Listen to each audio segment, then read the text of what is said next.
Success had a gallop at the winning post. Out they work to the 850 metre mark. Time for Success now led Philadry Cherie.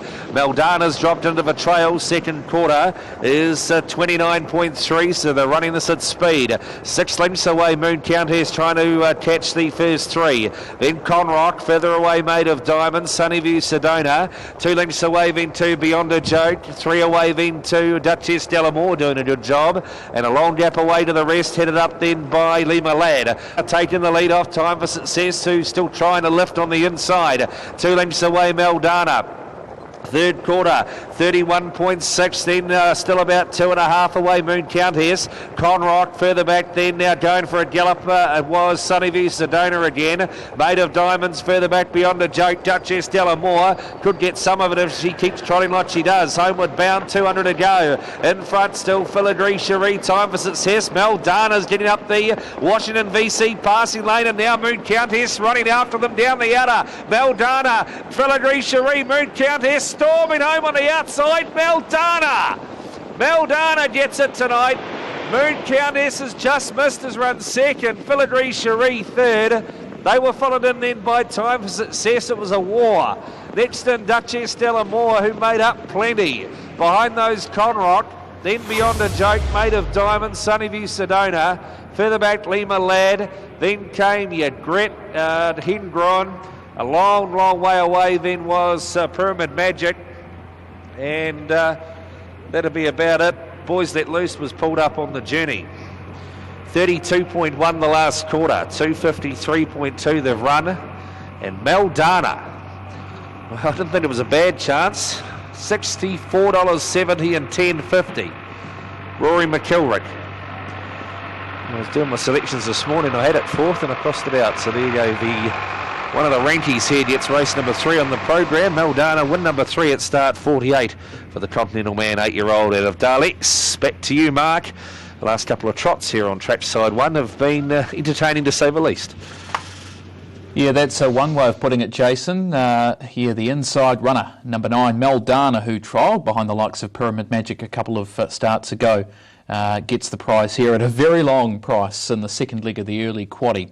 Back to Alexandra Park here, trackside 1, small field for race number 2. Good evening to you, Craig. Zach Maguire, favourite for Zach Butcher at 240. Yeah, I thought one of the better bits of the night, Mark, when analysing the fields tonight, thought the work on Saturday was very, very good. Let's talk to a couple of the leading contenders tonight. Zach Butcher with, first of all, Zach Maguire, and then Robert Dunn with Robbie Burns. Thanks for your time tonight, Zach. You've got a real good book of drives, I thought. Starting off with Zach Maguire in race number 2, comes up with Barrier 1 on the back of a really good win last start. Yeah, he's really improving, I think. He's turning into a nice 2-year-old and trialled really well the other day. I was happy with him. He ran a good half and things are looking pretty good. He got the ace draw tonight, which will help him, and with the right run, I think he's going to be hard to roll. Lovely type, this. Still could be in line for a Breeders' Crown tilt. He's got an inside draw. I think they'll analyse how he goes through tonight and then make plans after that. But I think he's improved lengths in the last 3 or 4 weeks. This horse, his work here on Saturday, gee, he bolted in. If he can stay handy, lead or pick up a trail, I reckon he's the horse to beat here. With 360 has been clearly the TAB market mover. Hearing through from the bookmaker's office this afternoon, 360 into 230. And there's an array of bets on run-out number 1, Zach Maguire. And saying that, they've also taken money for number 5, Robbie Burns, caught up with his trainer earlier in the night. Thanks for your time, Robert. You've got 7 runners in tonight. The first of them goes round in race number 2, Robbie Burns. We haven't seen him since racing the good 3-year-olds, the likes of Have Faith in Me. Had a workout here on Saturday. What did you make of it? I thought it was okay, Craig, really. It was you got back and we did it on purpose, really, because wanted to have an easier run just for Sarah got home. And he made good ground late in the piece, but I suppose, there's 1 or 2 horses in that same trial in the same race tonight that probably were a bit better than him, and I think he might probably just need the run. But in saying that, he's a very strong type of horse as far as ability goes, and depends what sort of run. I'd rather him be going forward early than going back, because he's a horse that can lead and run pretty quick fractions. Yeah, I think they'll be looking to go forward with him. He is a horse that likes to race on the speed, and I think he is better placed when he's down on the marker pegs. And saying that, it's a relatively quick front row, so Be very interesting to see what they do with Robbie Burns here from the outside of the gate. We haven't seen him, as I say, since he raced Have Faith in Me. What I can tell you was here at the workouts on Saturday, and Zach Maguire won that heat by about, I reckon, 2.5 lengths. Robbie Burns ran fourth. They ran home in 56, last quarter 27.7. And Zach Maguire never got out of second gear. So I think number 1 is the horse to beat here in race 2. Dangers clearly Risk and Robbie Burns. Risk made up a stack of ground here last week from a mile off them. That was behind Bracken Ridge, and they went 41, I think. So Risk, Andrew and Lynn Neal train. Todd Mitchell takes the drive. Clear main danger to runner number 1. Then Robbie Burns and Pomeroy, of course, last start winner at Nelson, defeating McDenario. Mark Jones with a team in tonight. Definite chance runner number 4. I marked them 1, 5, 3 and 4. 1, 5, 3 and 4. Aaron's with 1, 3, 5 and 4. Similar numbers 1, 3, 5 and 4. Hearing through from the bookmaker's desk again and just seeing what we've got coming up here as far as bets. Money coming for Robbie Burns again, so runner number 5. Aaron, why does it come to you? I think 5 runners, but a really tactical affair because some of these horses, I think they'll progress far further than a Class 1-2 brigade. We've seen Robbie Burns come out of, obviously, the races like Follow the Stars and Have Faith in Me, and Zach Maguire's hitting on a Breeders' Crown tilt. Yeah, you did right there. Zach Maguire, I thought his workout win last weekend was pretty good on the back of his maiden victory on the 5th of June. He just continues to advance through nicely. The Better's Delight colt gets the draw advantage with the ace draw, Zach Butcher for Ray Green. He's on top for me. I've put in 3 Risk, who really worked home nicely behind Bracken Ridge last week. Todd Mitchell for the Neils. 5 Robbie Burns, yes, he was last produced in the Northern Pacing Derby, so we know his quality. And 4 Pomeroy has to be in the mix there too for the Jones boys. So yeah, just the 5 runners, but an interesting contest. A good carry forward in the first 4 as well. 1, 3, 5 and 4 for me. Aaron, while I've got you there, we're still looks like 30 seconds away. They haven't milled him behind the mobile yet. Bets of the night for the punters out there that want to play into the pick 6 tonight? Oh, into the junior drivers race 6 tonight. Number 4 Fiery Luster. I made him one of my best tonight over the 2,700 metres. He operates well over that trip. We'll stick with Al Bundy in the feature trot tonight. That's going to be a cracking race after the Winter Cup. And for value tonight, we're looking at Dauntless.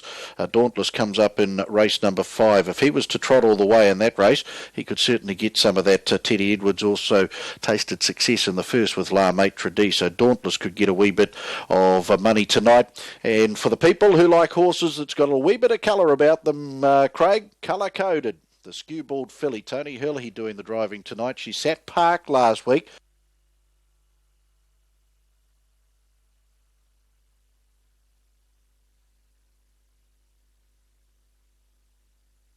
Runners in behind the Yellow Bar Arm for the second. Tie night at Alex Park. 28th of August, mobile pace. 2,200 metres the journey. Thanks, Craig. Just a small field here, but a bit of quality on the line. Into the lane they come, 2,200 metres the journey. Just about there, green light activated by starter Frank Phelan, and they're off. And Risk is going to show gate speed tonight. Bourbon Street, Zach Maguire doesn't have the gate speed to hold out the early 2 advances. He's going to try and use the corner, though, of the Stables Bend to get underneath the pair, and he will now. So Zach Maguire through to lead. Bourbon Street gallop there. Pomeroy got some of that. Oh, the Jones boy not having a good early part of the night here. He got collected by another galloper there. Getting in front of him was Risk, and Robbie Burns has cleared that galloper Bourbon Street, who's now lost its chance. So Zach Maguire, the 2-year-old, through the back by 3 over Risk. Coming forward on the outside is Robbie Burns, who last appeared in the Woodlands Northern Derby, and they worked down to the lead time, and Robbie Burns will work on to the lead. 42 and 4 was that lead time, and Pomeroy last of the winning chances. Bourbon Street now no chance. So we're down to a quartet as they sweep across the showgrounds turn. 1,400 to go in the tie night at Alex Park, 28th of August, mobile pace. And Robbie Burns and John Dunn, a length and a half. Zach Maguire's on a lovely rain in the trail for Zach Butcher. 3 back is Risk and the Wizard Todd Mitchell, and Pomeroy and the Jones boy Mark Jones back last of the 4 winning chances, and a mile away to Bourbon Street, who put in that early gallop. 30 and 9 the opening quarter. Robbie Burns down to the Judge Bell, and 1 to go, a length and a half over Zach Maguire. There's 3 lengths away then to Risk and Pomeroy. So a circuit left to go. Robbie Burns will take them on to the stables corner, the Live or Die gelding. A length and a half over the Better's Delight colt. Zach Maguire in the trail. Risk is third, a son of Changeover, and Pomeroy, the son of Christian Cullen. Last of the winning chances out to the 800 metres they go. Second quarter in 30.8. Robbie Burns into the back. A length and a half. Zach Maguire still travels beautifully in the trail, the 2-year-old. Risk is third, and Pomeroy looking to flush Risk, which he's managed to do. Risk will come up park. Pomeroy into the 1-1-600 to go.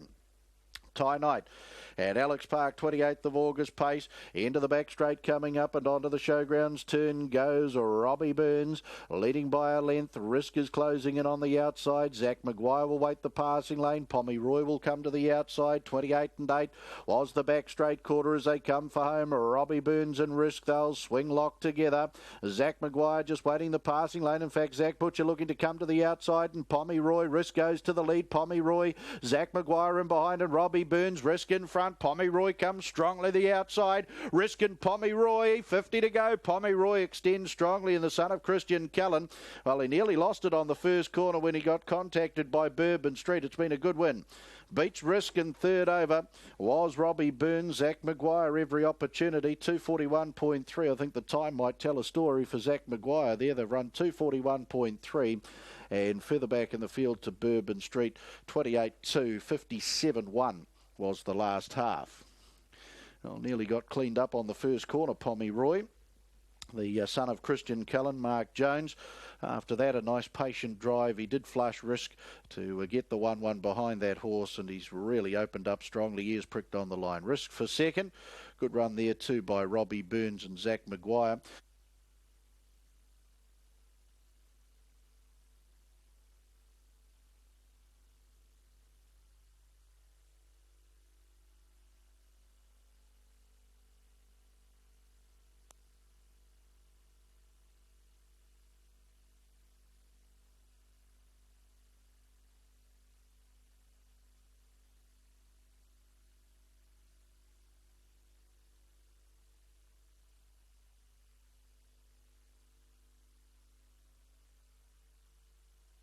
Official placings, race 2, the Tie Night at Alex Park on the 28th of August, mobile pace.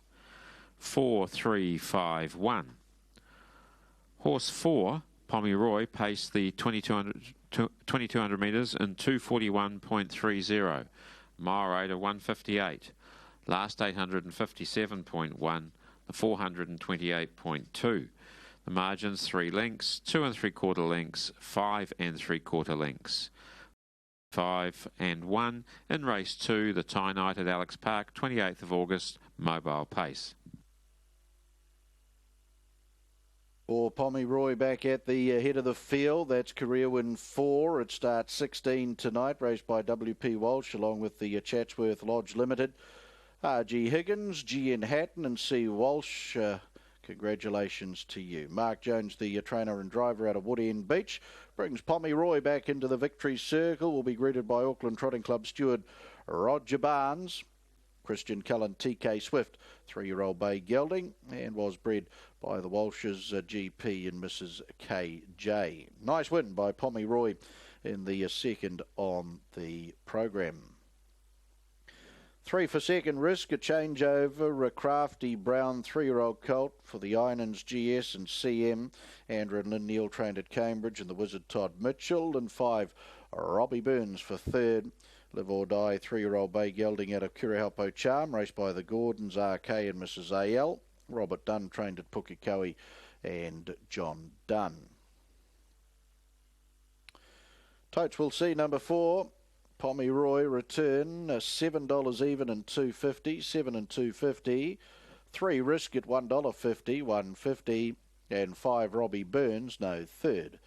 Quinella $12.90, $12.90. The trifecta $87.90, $87.90. And the first 4 $148.40, $148.40. 4 and 4 in the double $26.10, $26.10. Concession 4 and 3 $11.80. 11.80.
live-in trainer Stevie Marr.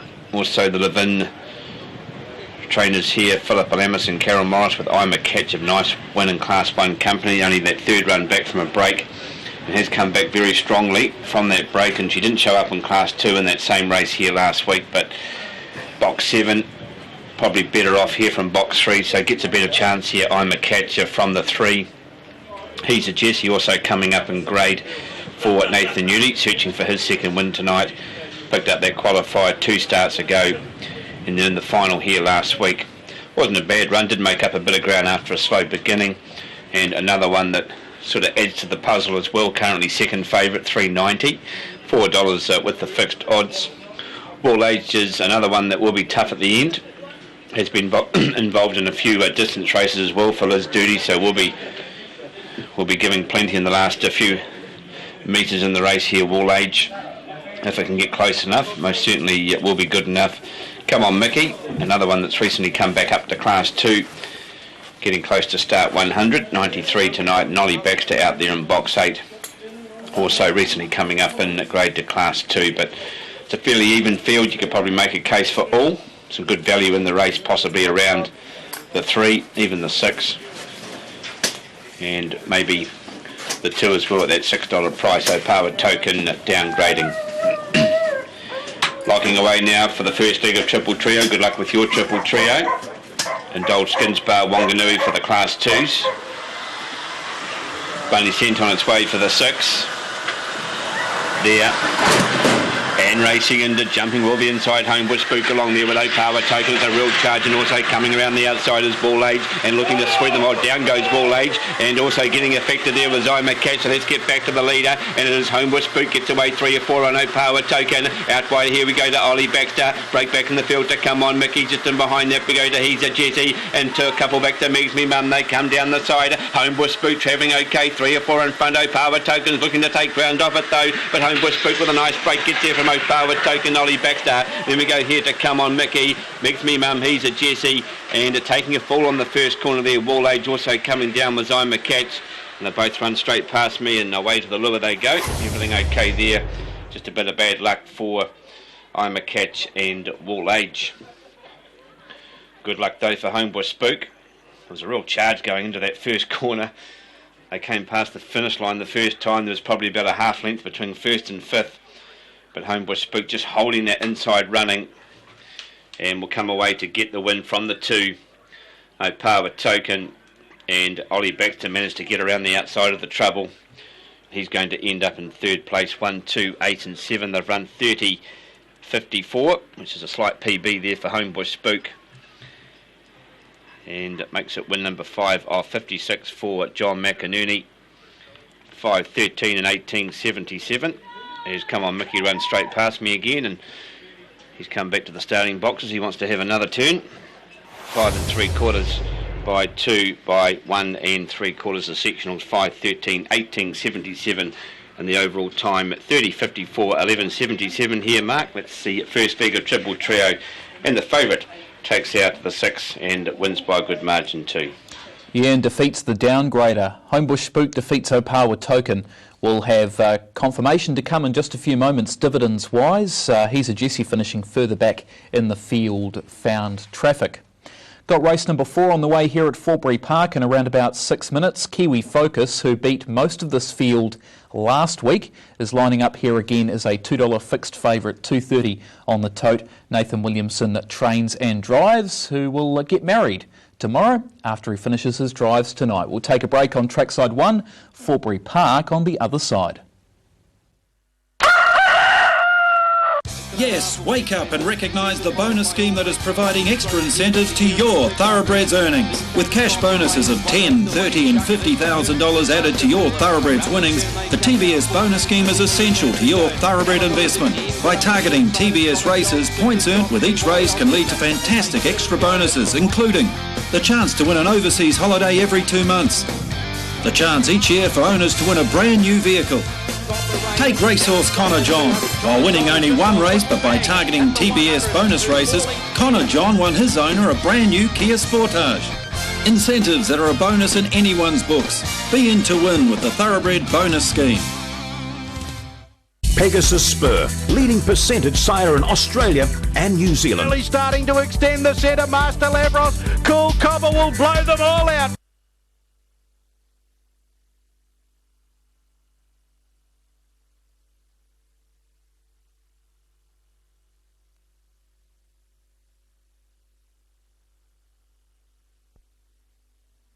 Next on the program, and this is our Golden Girls Series final, where Kiwi Focus, as mentioned, defeated most of this field just the other day, and is looking for 3 on the trot against pretty much the same field again over the 1,700 metres. $2.10 and $1.40 for the place, $2 and $1.10 on the fixed win in place. So Dexter Dunn, he is elected to drive the Tisbury Terror, despite the fact he's driven the likes of Peniana in the past, who's at a longer price. So you'd have to get on the Tisbury Terror, raced by Tom Kilkelly and trained by Kirsten Barclay, will come off the back of the likes of Swiss Ace in this final off that second row draw. The Daughter of Western Terror, it's at 660 and 120, 7 and 220 on fixed odds. Woodley DJ has got a good form around the course, has won the 4 from 9 and is one to throw in, was a winner here 2 back, its most recent victory, defeating Amonis, who lines up here 2 for the courts.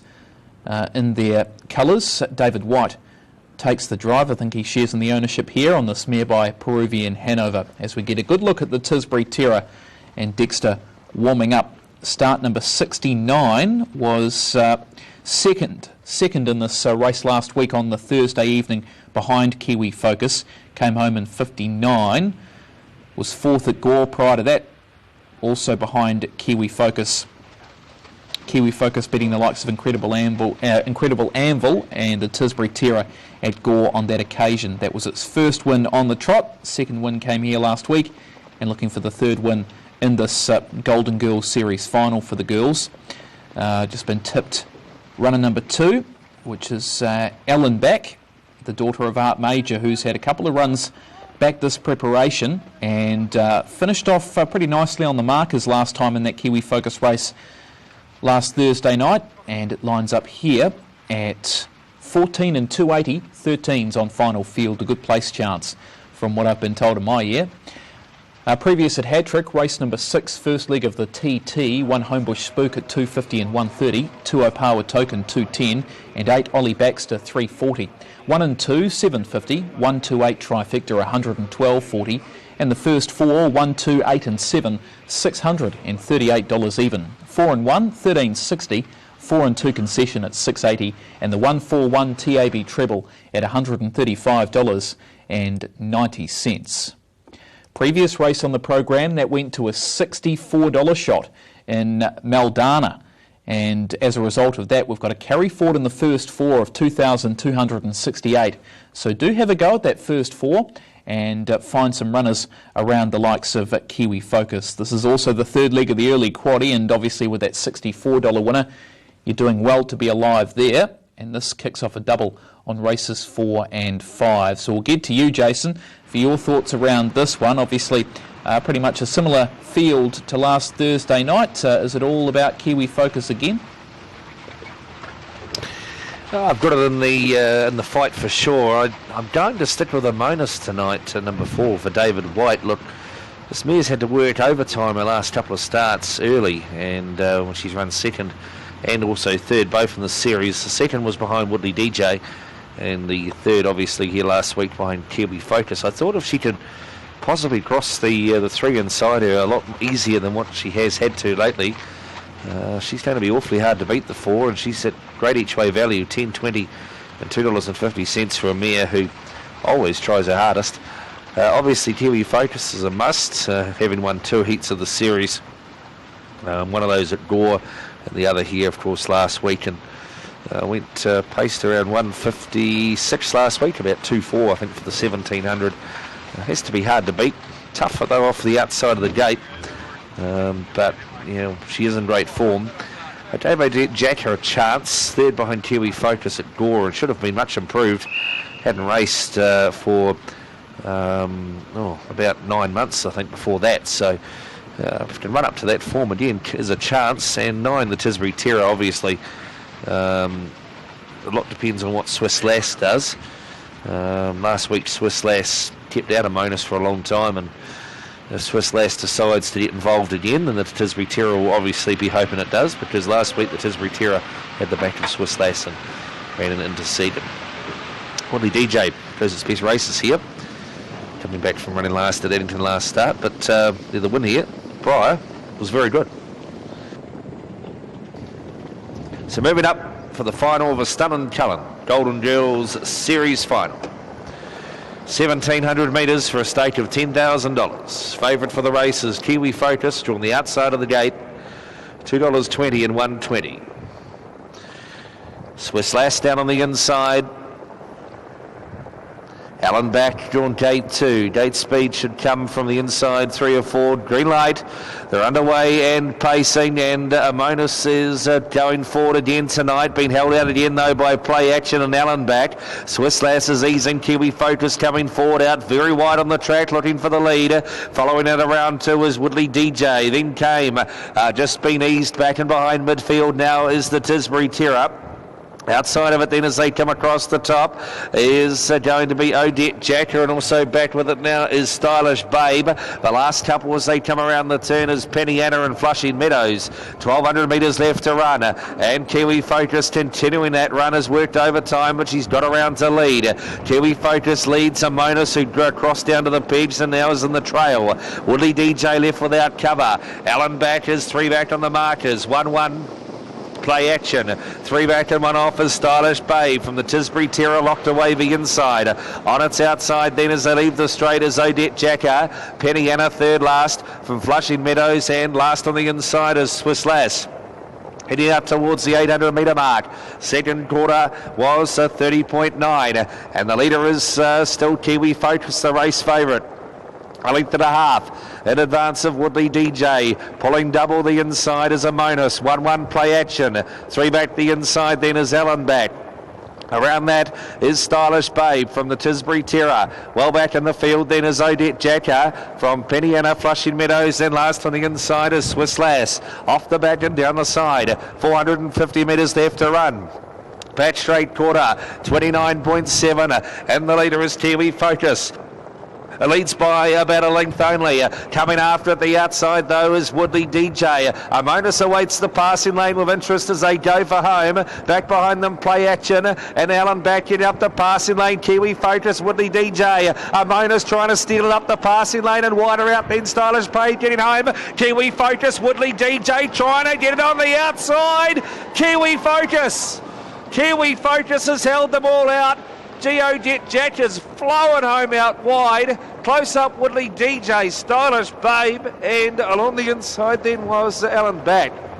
Then Swiss Lass, Monas, the Tisbury Terror, Play Action back with the last couple, Penny Anna and Flushing Meadows. Gee, what a finish. Kiwi Focus. Excuse me. Kiwi Focus will get it. Just.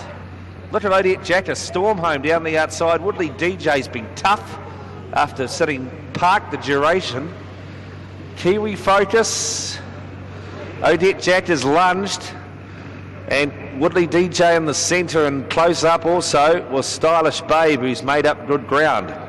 Gee, Kiwi Focus had to work hard the first 500 metres just to get to the top. 29 seconds the last quarter. They've gone to 5.1.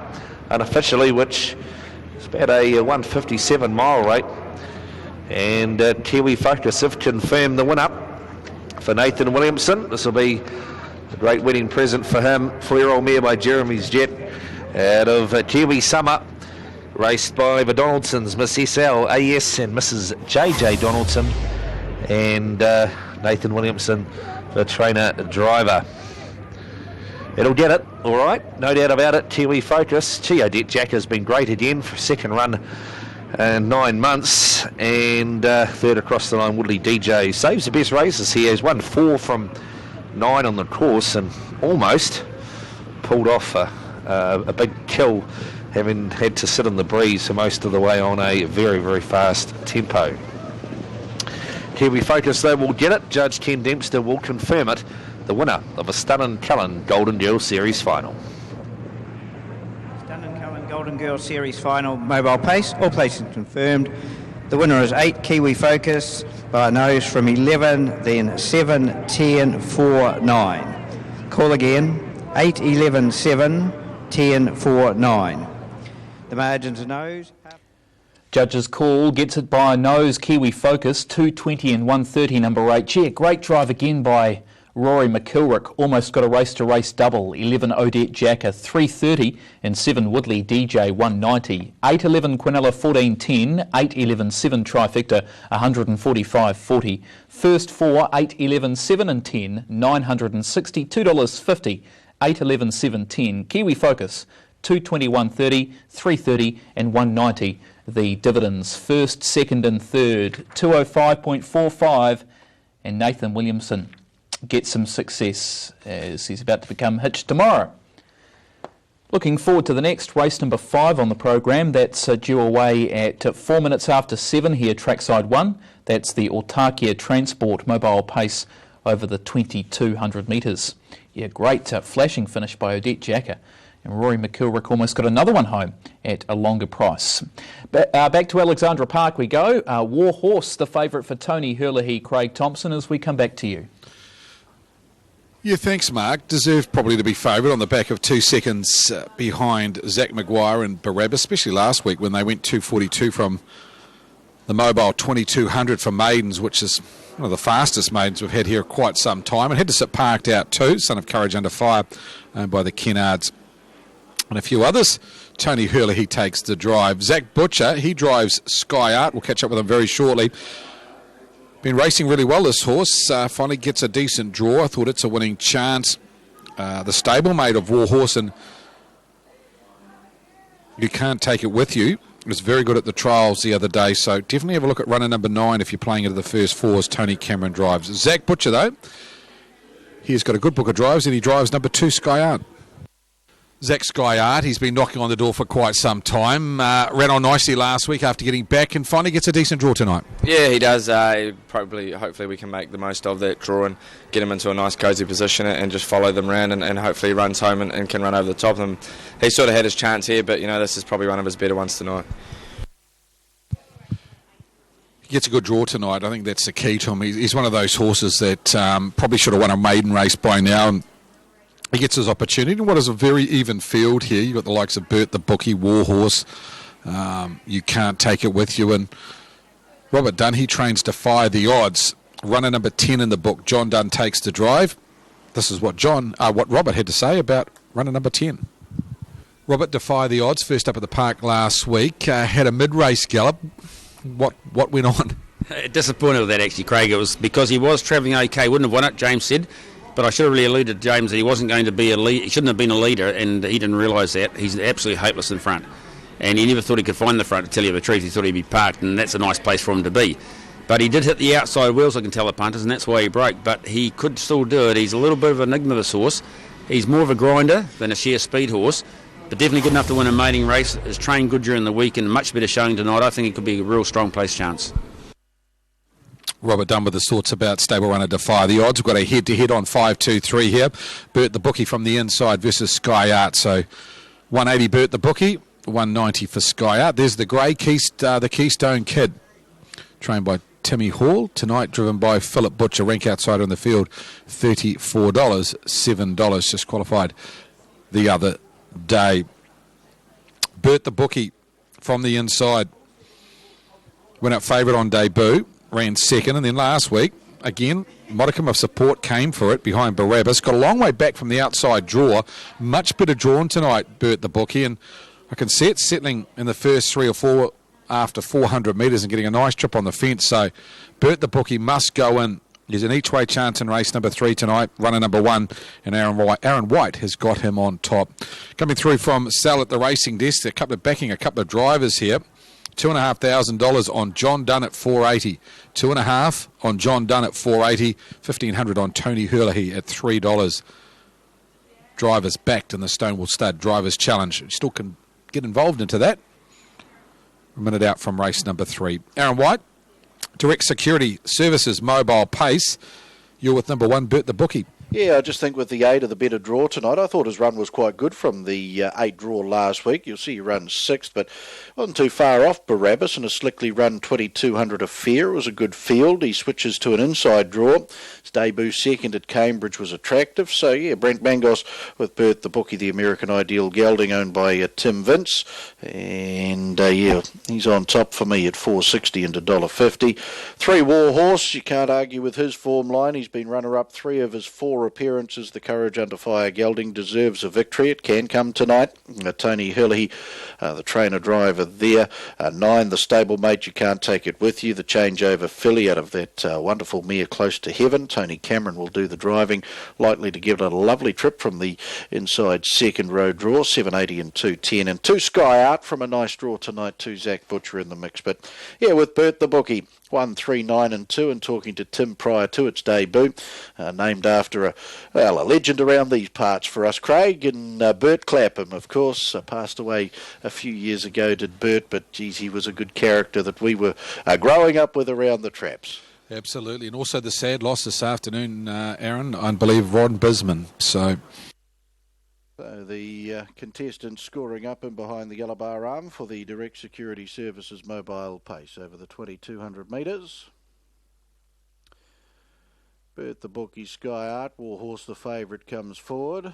Eyebrow the grey, the Keystone Kid is up on the mobile. Up on the outside, Majestic John. Thanks, Craig, as the runners work to their 2200 metre dispatch. The 2 runners on the back row are You Can't Take It With You and Defy the Odds. So into the lane they come. First leg of a double, the Direct Security Services mobile pace. Starter Frankie Phelan. About to let them loose. Green light, they're racing. Eyebrows out safely with Sky Art. Bert the Bookie pressed off the inside. Wants a piece of the early action, Bert the Bookie. Sky Art's going to cross Bert the Bookie as they get to the judge with 2 to go. War Horse and You Can't Take It With You, the stablemates. The next pair is Bert the Bookie's galloped out of the home straight, interfered with Eyebrow. You Can't Take It With You gets underneath it. Stablemate to saloon up and try and get the trail here.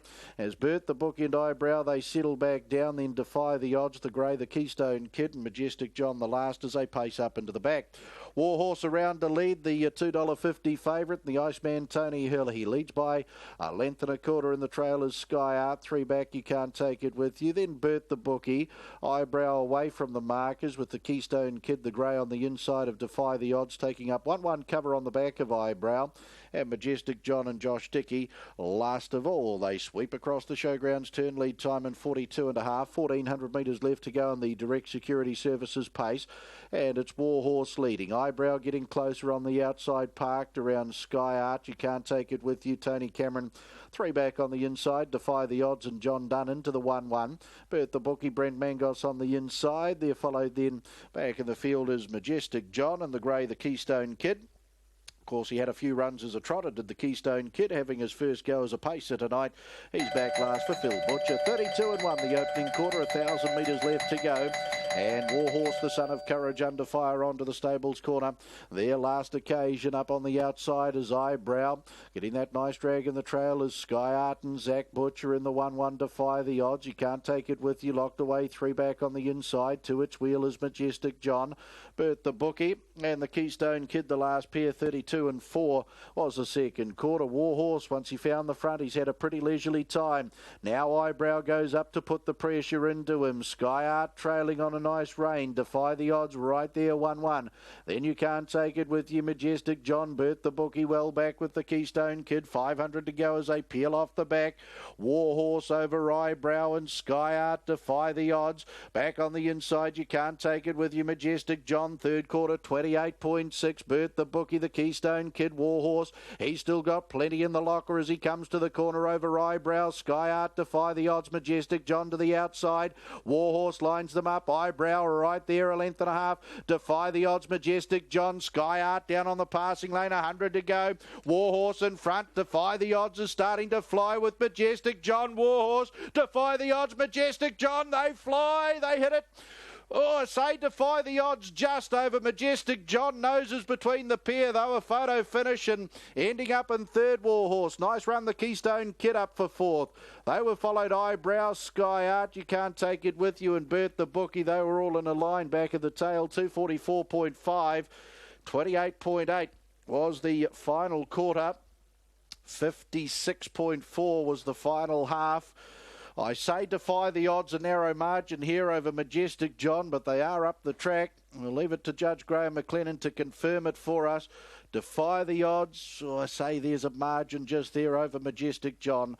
Warhorse will be third. Nice run by the Keystone Kid, having his first go as a pacer here tonight. But the son of Bettor's Delight, it should be another individual win for the sire Bettor's Delight here with Defy the Odds, John and Robert Duncombe.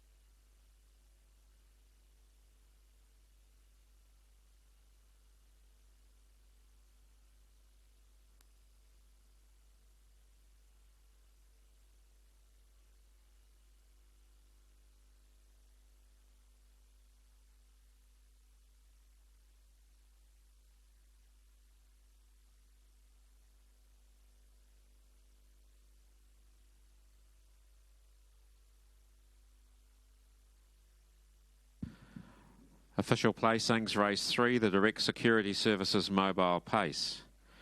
10.83.625. 10.83.625. Horse 10, Defy the Odds, paced the 2200 metres in 2:44.57. Mile rate of 2 minutes 0.4. Last 857.4, 428.8. The margins are nose and neck 3 1/4 lengths. 10.83.625. Race 3, Direct Security Services Mobile Pace. Defy the odds back at the head of the field. John and Robert Dunn combined for another victory under the ribbon of light at Alexandra Park. This with the maiden feats of the Bettor's Delight Bay 3-year-old gelding out of Nick Off Home. Well, he can nick off home tonight with a win in the Direct Security Services Mobile Pace for owner breeders, R.D. Smith, R.M. Shaw and K.J. Ovens. Congratulations to you. Win one at start 7. That's been a good victory here tonight as well in the third on the program. 8, Majestic John goes down at slender margin. Christian Cullen, Calicia, 3-year-old bay gelding for Brecken Racing Syndicate and J.W. Dickey. John and Joshua Dickey, the preparers at Clevedon, and Josh Dickey did the driving. And in for a third, we had 3 Warhorse, the Courage Under Fire. Natouche Franco, a 3-year-old bay gelding, raced by Mrs. G.J., along with the P.I. Kennard in Pilcher, K.F. Neville and J.M. Kenny. Tony Hurley, the trainer-driver from Papakura. 10, Defy the Odds, $16.30 and $3.40. $16.30 and $3.40. 8, Majestic John, $3.20, $3.20. And 3 Warhorse, or $1.20, $1.20. Quinella, $145.20, $145.20. Trifecta, $657.70, $657.70. And the first 4, $2,818.40, $2,818.40. The early treble, 4, 4 and 10, returns $1,888 even, $1,888.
And Aeroplane Ritchie gets into box 2 and gets her chance to go one better, the Oaks winner. Also the 6 here, Botany Ritchie. Now Botany Ritchie's coming off that distance win here last week, got to the front in the mid stages of the race and just pulled clear and won very well. We'll have plenty of fitness coming into this Botany Ritchie, and prior to the distance race and also the restricted age there, did line up in another distance race here of 779 metres, the longer journey there at Monaco.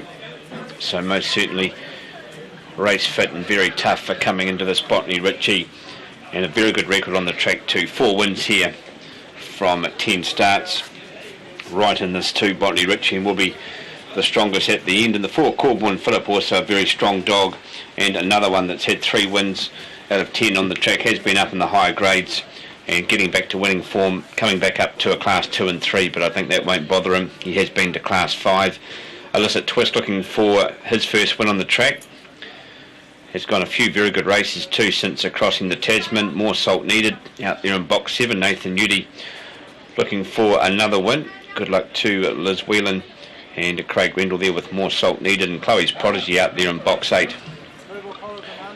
Possibly could scout round the outside and set them up in front too, but Chloe's Prodigy and another one that has to be considered as well. Where's Shiraz? Also for Nathan off the inside.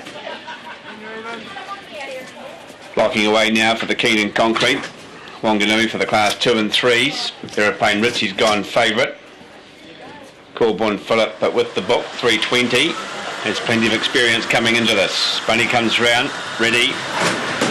And racing into off the inside here, Aeroplane Ritchie jump well along there with Corborn Phillip going up to match it, looking to get over to the rail was Illicit Twist, but going ahead of that was Botany Ritchie, nice and handy. Around the outside goes Chloe's Prodigy, just in behind there now getting a shuffle was Illicit Twist, getting past that was More Salt Needed. Out the back is Red Crystal, and where's Shiraz across the top? They come in Aeroplane Ritchie, 3 or 4 in front of Corborn Phillip. Botany Ritchie's right there if good enough. 2 or 3 back, here we go to Chloe's Prodigy, they go for home. Aeroplane Ritchie doing a good job in front, they will lead all the way. Second, I think Botany Ritchie may have just taken that off his kennel mate Corborn Phillip, and that is very close though. Then on crossing here to Chloe's Prodigy, More Salt Needed, and then we go back here to Where's Shiraz, and towards the tail here we had Illicit Twist was also back, and Red Crystal didn't get into it tonight, was also back there in the last couple. Much better performance here. Aeroplane Ritchie found the lead. I thought Botany Ritchie and Corborn Phillip were close enough. Botany Ritchie will probably just get up and take that second off Corborn Phillip, and does. So it will be a 2, 6, 4, 8 finish. All the even numbers here in the first leg of play 6. And the 4 and the 2 matching it up. Illicit Twist just finding a bit of trouble trying to get to the rail. Botany Ritchie got into 3rd place and was right behind Aeroplane Ritchie, and I thought it was going to be tough to roll, so it's been a good performance. 30.62, this rain gets a bit heavier, and 11.80 is the run home. So there goes the running of the first leg of place 6 there. Mark, nice win, Aeroplane Ritchie, and has done the job, leads them all the way in the Keenan Concrete race 8. We'll have you back at 7.26.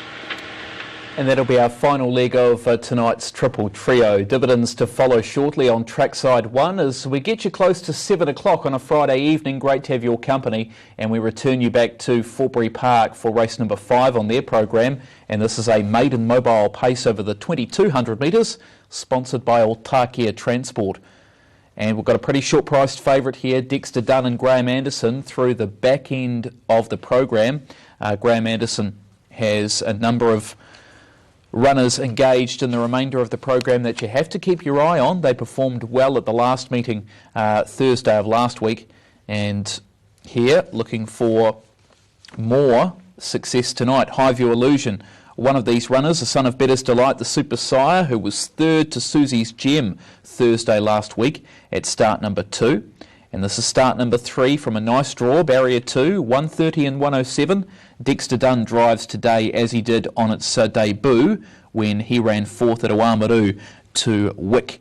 $1.20 on the tote. Outside of that, Northview Hanover is coming off the second row. Son of Badlands Hanover, Johnny Cox for Amber Hoffman, was 3rd to Pollyanna Blue Chip Thursday of last week. All Up's won the 2 from 14. It's placed twice from its most recent 4 starts as well, as we look there at Highview Illusion, runner number 2. Hat-trick result, race number 7 on the card, the first leg of tonight's place 6 also. The numbers were 2, 6, 4 and 8. 2 Aeroplane Ritzy, $3.20 and $1.50. 6 Botany Ritchie, $2.20 and 4 Corborn Phillip, $1.70. Quinella 2 with 6, $10.50. Trifecta 2, 6, 4, $59.60. And the first 4 of 2, 6, 4 and 8, paying $457.80. Race 7. The next is due at 7:26. It's a Class 2 sprint, that particular event. The courts have one here in a Fine Christian who's at $10 the tote, $8 final field fixed odds. Maybe an each way go on that runner who's been unplaced its first couple, one from a stand. In fact, I wonder if, looking at its most recent form, it's trialled a mobile trial and it's had a standing start trial as well. Goes behind the mobile here. That mobile trial was a second at Motu Karata to Rico Gold. Then went to the standing start Thursday of last week behind the Edge of Reason and finished well back in the field, but did break early off the stand and finished off the race well. Only 10 lengths behind the winner, but considering what happened, that was a good performance, and that's not a concern because you've got the mobile tonight for a Fine Christian. You've got it in there for 4th too, Jason, as we head to you for the first leg of the treble. Yeah, Highview Illusion's short, isn't it? $1.40. There's been pretty well backed in its first couple of starts. I know it was red hot at Oamaru that day, and when it got rolled, it's gone good races. It just hasn't really been in the race in its first 2 starts. From gate number 2, you'd expect it would be, and certainly at $1.40 you'd hope so. So, yeah, good luck to Connections here, and good luck to punters that are on at $1.40. Probably should win the race. Number 10, Northview Hanover, put in for second. Lacks a little bit of high speed, this horse, but it's won 2 races before and maiden claimers races, hence they were penalty free. And to be honest, this is no stronger, and probably not suited by 1 the second row, but he warmed up pretty keen tonight, the big boy Northview Hanover, as you can see on screen. So here's hoping that he gets a bit of luck. The 1 Bullies Princess, 14 starts for Zilch, but last couple of fifths have been okay. One of those was at Gore, and the other one was, of course, here last week. From the barrier draw comes the first 4 chance, and a Fine Christian, number 5. Obviously, probably the best bred in the race by Christian Cullen at a fine print. Graham and Paul Court trained, David White on board, and yeah, the trial form was certainly good enough. And then badly muffed the start last week, but made up a truckload of ground, and back to the mobile. That is the key around this horse, number 5, a Fine Christian. So should go a much better race tonight. 2, 10, 1 and 5 for me in race number 5, the Otakaya Transport Mobile. Runners are only just getting to the start. We're under a minute out. They haven't been coming up onto the track too early tonight.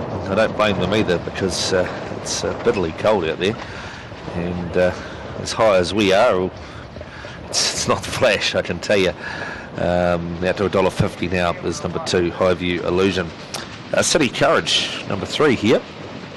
It's had 52 starts as a pacer, and last pacing race was in 2014, where she raced twice in one day actually as a pacer. Yeah, she's back in business as a pacer after doing a little bit more trotting. She's been a successful trotter, but as yet still an unsuccessful pacer is City Courage. Pacing bred by Courage Under Fire, and she's, I guess, is the interesting runner in the field. It's race number 5 on the night, and we're pretty much on start time. The next race should be a really good race, the Forbury Park Claimers Final. Highview Enwell, who's won the last 2 heats, once again has his $10,000 claiming price since he's drawn the outside of the gate. Give that Motu Speedy Star a big chance tonight from the better draw, and if they choose to burn off the gate, Motu Speedy Star could be right in the fight. Steve Golding for Eon Latimer, the source was getting home strongly last week, so should be a good race that, definitely. So we're on start time. Starter Wayne Ferguson shouldn't be too far away from getting them up and going here.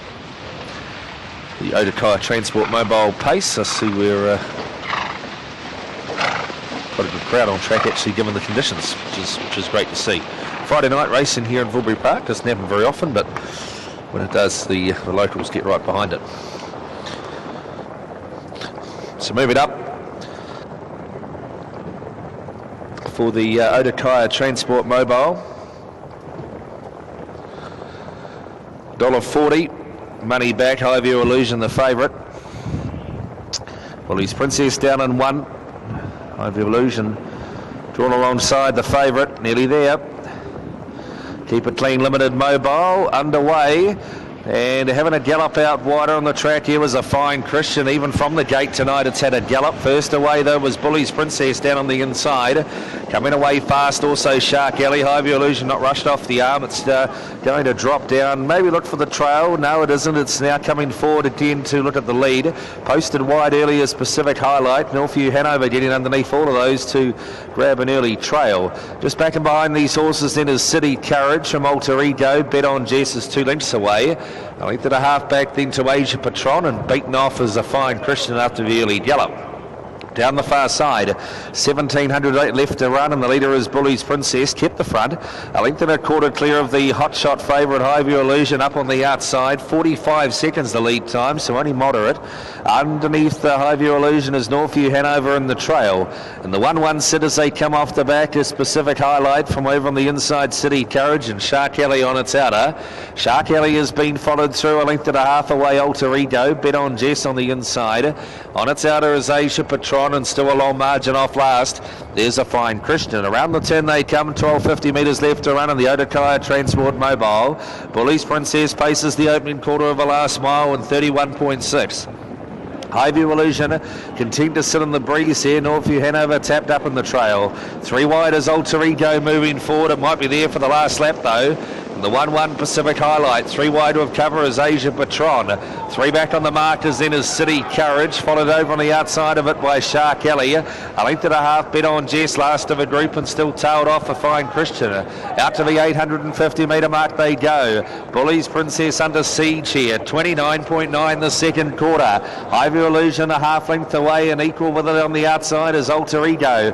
Northview Hanover underneath them in the trail. 1-1 Pacific Highlight. 3 wide of cover is Asia Patron from Shark Alley. City Courage is locked away the inside from Bet on Jess down the side.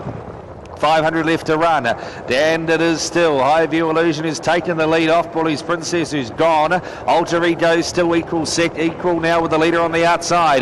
Back to the inner Pacific Highlights. Got to the passing lane run. 1-1 now Asia Patron. Then Shark Alley trying to run on deeper out. Further away Northview Hanover from City Courage. Well back Bet on Jess, and Bully's Princess dropped out. 30.9 the third quarter around the turn. In front Highview Illusion. Tackled by Alter Ego. Back to the passing lane, Pacific Highlight. Northview Hanover running on. Wider out on the track, Asia Patron and Shark Alley. Highview Illusion's in front, trying to get it up the passing lane. Northview Hanover, but Highview Illusion game. Highview Illusion, I think Alter Ego may have got second off Northview Hanover. Then out wider Asia Patron. Close up also Pacific Highlight. Then came Shark Alley, Bet on Jess.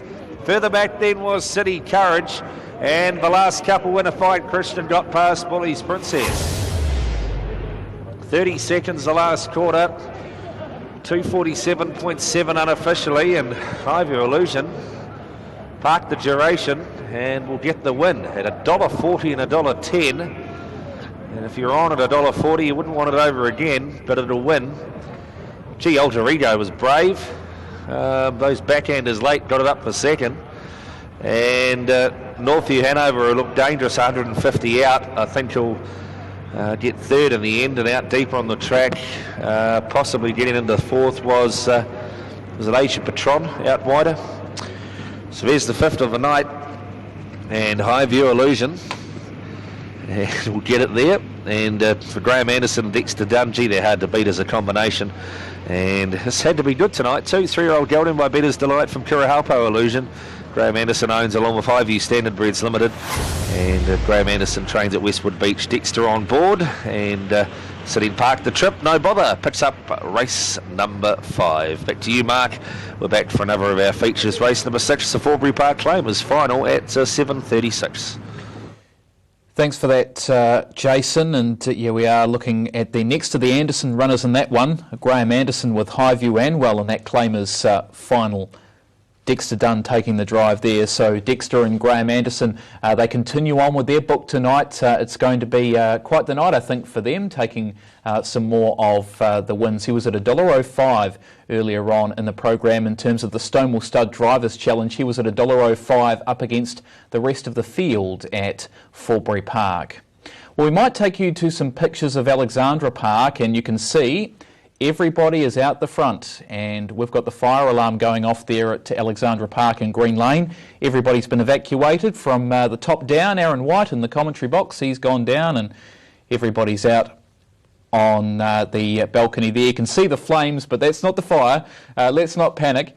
Obviously, they've got the big fires there to keep everybody warm up there on level 1. Everybody out of the main stand there, out of top of the park, and obviously this is going to cause a delay. It does give you a fright, doesn't it, when you say there's a fire alarm and you see that there, but everybody's out of the building. The alarm's still going off, and obviously the local fire crew will have to come along and have a check at what's going on. Craig's joined the masses out there as everybody evacuates. The horses have returned to the stabling area, so we do have an indefinite delay there at Alexandra Park with the fire alarm going off in Green Lane. So we'll keep you up to date as to what's going on there and some new start times when things are all done there, and all of the safety teams have gone through, the fire wardens have gone through and checked everything at Alexandra Park. So we do expect that Hattrick will be our next. You can see 2 minutes away Alex Park, but that's not going to happen.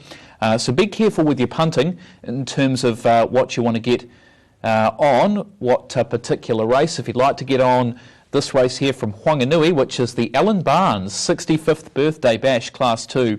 It is meeting code 9, race number 8 for the Hattrick Hounds with an indefinite delay at Alexandra Park. Early favourite fixed odds is number 2, Corborn Tish at 340 and 155. Matt Roberts trains this one.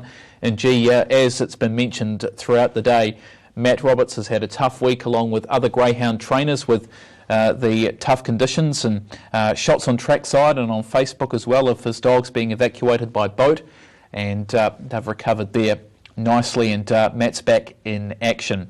Race number 8, this is looking to be our next to go. You can see Alexandra Park on the ticker, but that's not the case. A fire alarm has evacuated everybody there, so we'll take a break, we'll get things sorted, and we'll try and get some more information, and we'll come back with more in a moment.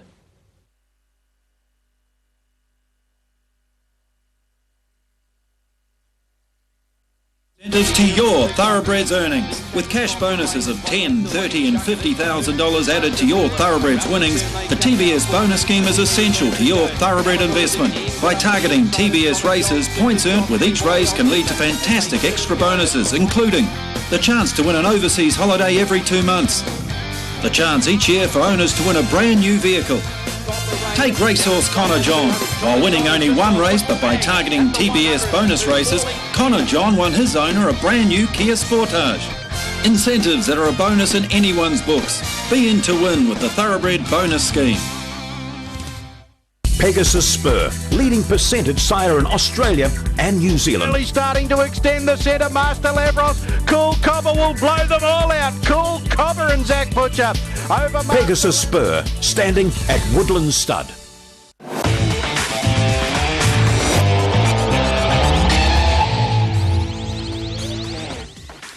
Back with Trackside 1 Friday evening. Fire Brigade have cleared the area where the alarm went off, so hopefully they won't be too far away from getting back into the building once the all clear is given. But unofficially at this stage, we're going back a race at Alexandra Park, so back a race for the next at the park unofficially at this stage. Well, the TAB are partnering with New Zealand Darts to bring you some great darts action, and you can stream it live at tab.co.nz/darts. It's happening now in the Hutt Valley, tab.co.nz/darts. basically a live streaming of the New Zealand Darts Masters, and this is part of a qualifying series trying to get through to the Darts Masters in Perth and also the Sydney qualifier. The Saturday night is the qualifiers for Sydney. So let's have a look at this on option 96. Closes tomorrow at 7 o'clock. Rob Szabo, who's favourite at 350, 450 for Craig Caldwell, Warren Parry's at 5 and 650 for Cody Harris. Obviously, if you get through to Australia, you will get to have a crack at the likes of Phil the Power Taylor, the Flying Scotsman Gary Anderson, and Reese the Showboat Barker. Well, there we go. Some great names. The Showboat. He's been practising, I can tell you that for nothing. Anyway, the Masters events happen in Sydney and Perth. Tonight's qualifiers are for Perth. The Sydney qualifier is tomorrow evening. So tonight Perth, which is streaming live. Tomorrow night is Sydney. Sydney option 96 you can see there. And Rob Szabo lining up in that qualifier and also in the Perth tonight at the Upper Hutt Cosy Club. So those are some of the options you can take a look at tab.co.nz, and tab.co.nz/darts is the website you can take a look at for live streaming of that event from the Upper Hutt Cosy Club. Hello to everybody there if you're watching, and hopefully you're enjoying the darts action over the next couple of days in the Hutt Valley, and the TAB are partnering with the Darts Masters for that.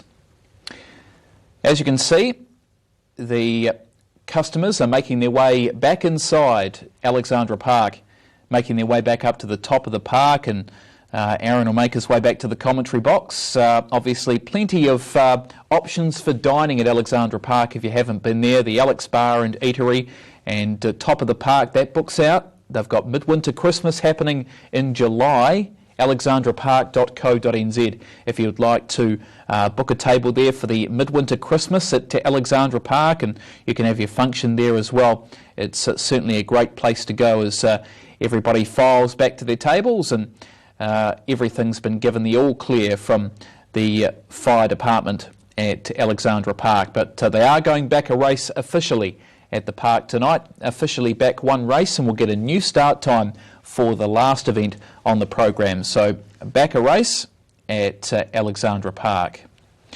We'll go back and have a look at Lake Spriggans in the middle of Spriggans Park, or Hattrick Raceway, and that rain certainly caused havoc in the Central Districts area, and they've done a good job. They did a good job to get the racing on Wednesday at Hattrick, and getting things back on track and getting the fields. Corborn Tish is the favourite at 340 fixed odds, 380 for Opawa Massini. It's your next best backed Azure Dreams for Clarkie and Jen at 750, and $6 for Andy DeGanzich's dog, who's coming out of box 7 off the ballot. That's Show 'em Baby. Corborn Tish has had 2 placings from its last 3 in Class 2s. Last start was a 7th, was back in the rearward group, but to go on the placings, it's past couple. Back at Forbury, we've got the dividends for you there on race number 5, and Dexter Dunn, Graham Anderson, they could go race to race into race 6. They've had Highview Illusion here at $1.40 and $1.10. 11 Alter Ego, $5, and 10 Northview Hanover at $1.80. 2.11.10. Quinella pays 19, Trifecta 82.30, and the first 4, $505 on 2.11. 10.9, 2.11, 10.9, double, $2.80, 8 and 2, 8.11 concession, 15.40, and the quaddie, 5.9, 8 and 2, returns 311.20, 311.20. 2.48 flat, they went race number 5 on the program. And that 6th race I did mention with Highview Anwell going around in that one, the Forbury Park Claimers Series Final. It's over the 2,200 metres. And Jeff and Jude Knight, they've got a challenge. They've won the past 3 Claimers finals, I think, at Forbury Park, maybe more, but they've certainly got a stronghold on the Claimers final. But Graham Anderson and Dexter Dunn with the massive challenge tonight with Highview Anwell. Jeff and Jude Knight have Franco Califf, Jerry Fitz and Lionel's Medal lining up in the event, so they're certainly going to try and continue their stranglehold on the Forbury Park Claimers Series final. Along the bottom of your screen there, you can see some head-to-heads for the darts, which are ongoing now at tab.co.nz/darts. So you can head to that, tab.co.nz/darts, and you can stream live and punt on these darts matches right now. You can log in. I've just gone to the page now. Log in with your account and you can watch live and punt on it now. In fact, I've just got the volume up on that now too. I don't think I've logged into my account yet, but you can still stream it live even if you're not logged into your account, which is great, from the Upper Hutt Cosy Club. And the match is going on now between Day and Caldwell. Day and Caldwell are playing, and there's another head-to-head on option 88 if Caldwell gets through this one. He's at $1.55 up against Mark McGrath at $2.35. Day against Parry, Mike Day $2.60. Warren Parry, who's one of the better-backed contenders in this, option 89, $1.45 in that particular head-to-head. So tonight's qualifiers are for the Perth event, and tomorrow night's qualifiers at the Cosy Club will be for the Sydney event. Once again, tab.co.nz/darts. The matches are streaming live. 5 minutes away, this 8th event on the card. Once again, dog 9, Show 'em Baby, into box 7. He's in the market, or she's in the market. Show 'em Baby. The runner we're going to highlight is dog number 5, I think it is. Kiribati Girl, a winner 3 starts ago at Manawatu on the 15th of June, defeated Corborn Bow, has had 2 starts at Hattrick for 4th since then. This was in a Class 1 final in the black and white. Inside Kiribati Girl, just in behind, here we go to Corborn Bow, gets a lovely run through there from Acapella, now charging into it, Powerhouse Lee, back in the field, Acapella got a bit of a shuffle there, and the 2 at the back of the field, Dogger Dan and Bundor and Lad, and Skinny Ankles is midfield, they go for home. Kiribati Girl with a nice break here though from Corborn Bow, and Kiribati Girl will get there from Corborn Bow. Powerhouse Lee to 3rd, Skinny Ankles to 4th. So that was Kiribati Girl. It's at $12 on the win totes, 16s on final field fixed odds. Video Watchdog took the previous in Aeroplane Ritzy with the much improved effort, so we'll see what happens here tonight with this Video Watchdog. Maybe a trifecta in first 4 chance, because you've got some greyhounds in here like Corborn Tish and Opawa Massini, who have some good form lines, and Opawa Massini's coming back to the sprints after racing recently in middle distance events. For Azure Dreams, mentioned that one on June the 14th, last raced at Auckland in a mixed C1 and 2 event there. Most recent racing at Hattrick Raceway has been for 5th and 6th, and there's won 11 from 91 from there, gets the squeeze box tonight. Box number 4, it's won twice from 16 with the 7 minor placings. Let's get across now to Daryl Robinson. A nice big build-up here for race number 8 on the program. Daryl, the Class 2s. And speaking of Azure Dreams, you've got it on top. Some money there to be had at $9 on the tote. Yes, mate, my value bet of the day here too, Mark. The only concern is the text message came through from Clarkie to Jen, which got forwarded on to me to say that maybe they will be wanting the downgrade, but I thought the last run at Monaco wasn't too bad, jumped out okay and just got a knock trying to get across from box 8 and went back through the field. She was showing great box speed 2 or 3 months ago, and if she can show that same box speed and jump to the front, she most certainly is good value, but if not, she will get the downgrade to Class 1, and I'm quite sure she will find her way back up to Class 2 very quickly. But she's a good chance here if she can get the jump. Otherwise, the downgrade will be there for Clarkie and Jen in the Lifestyle Syndicate. I also like the 9 Show 'em Baby, gets off the reserve bench here for Andy Deganzic. Now, this one's also downgrading. Wasn't too bad last time out at the Manawatu. And it got home very well in that race. The Show 'em Baby out there in the green and white. And she's lining up to start 72 today in search of win number 9. And all her wins have come on this track too, at Show 'em Baby. And she's a good chance too. She comes down on the downgrade, and she's also run a bit of time here on the track, so maybe some value there around that $6 over the $4.60 price for the tote. I also like the one Opawa Massini, as Mark pointed out, coming back to a sprint. Will be interesting to see what Opawa Massini does over the 305. I think should hold the rail, or hopefully will hold the rail, and may get a nice run through. And the fact that it is stepping down in distance, no doubt will be getting home well if it can get a good run through in that first corner. A definite top 3, top 4 chance for Nathan Newley. He's already picked up a win in the Red Rug tonight, earlier on with the Hannafy Ace. The 2 Corborn Tees didn't get into it last time out, to just miss the start here last week, but gets her chance here from box 2. The 2 runs prior, good efforts, and she's a good chance if she can get it right from box 2. She may possibly beat the one out of the boxes here, Opawa Massini. So I'll see how it all pans out in the first part of the race for Corborn Tish.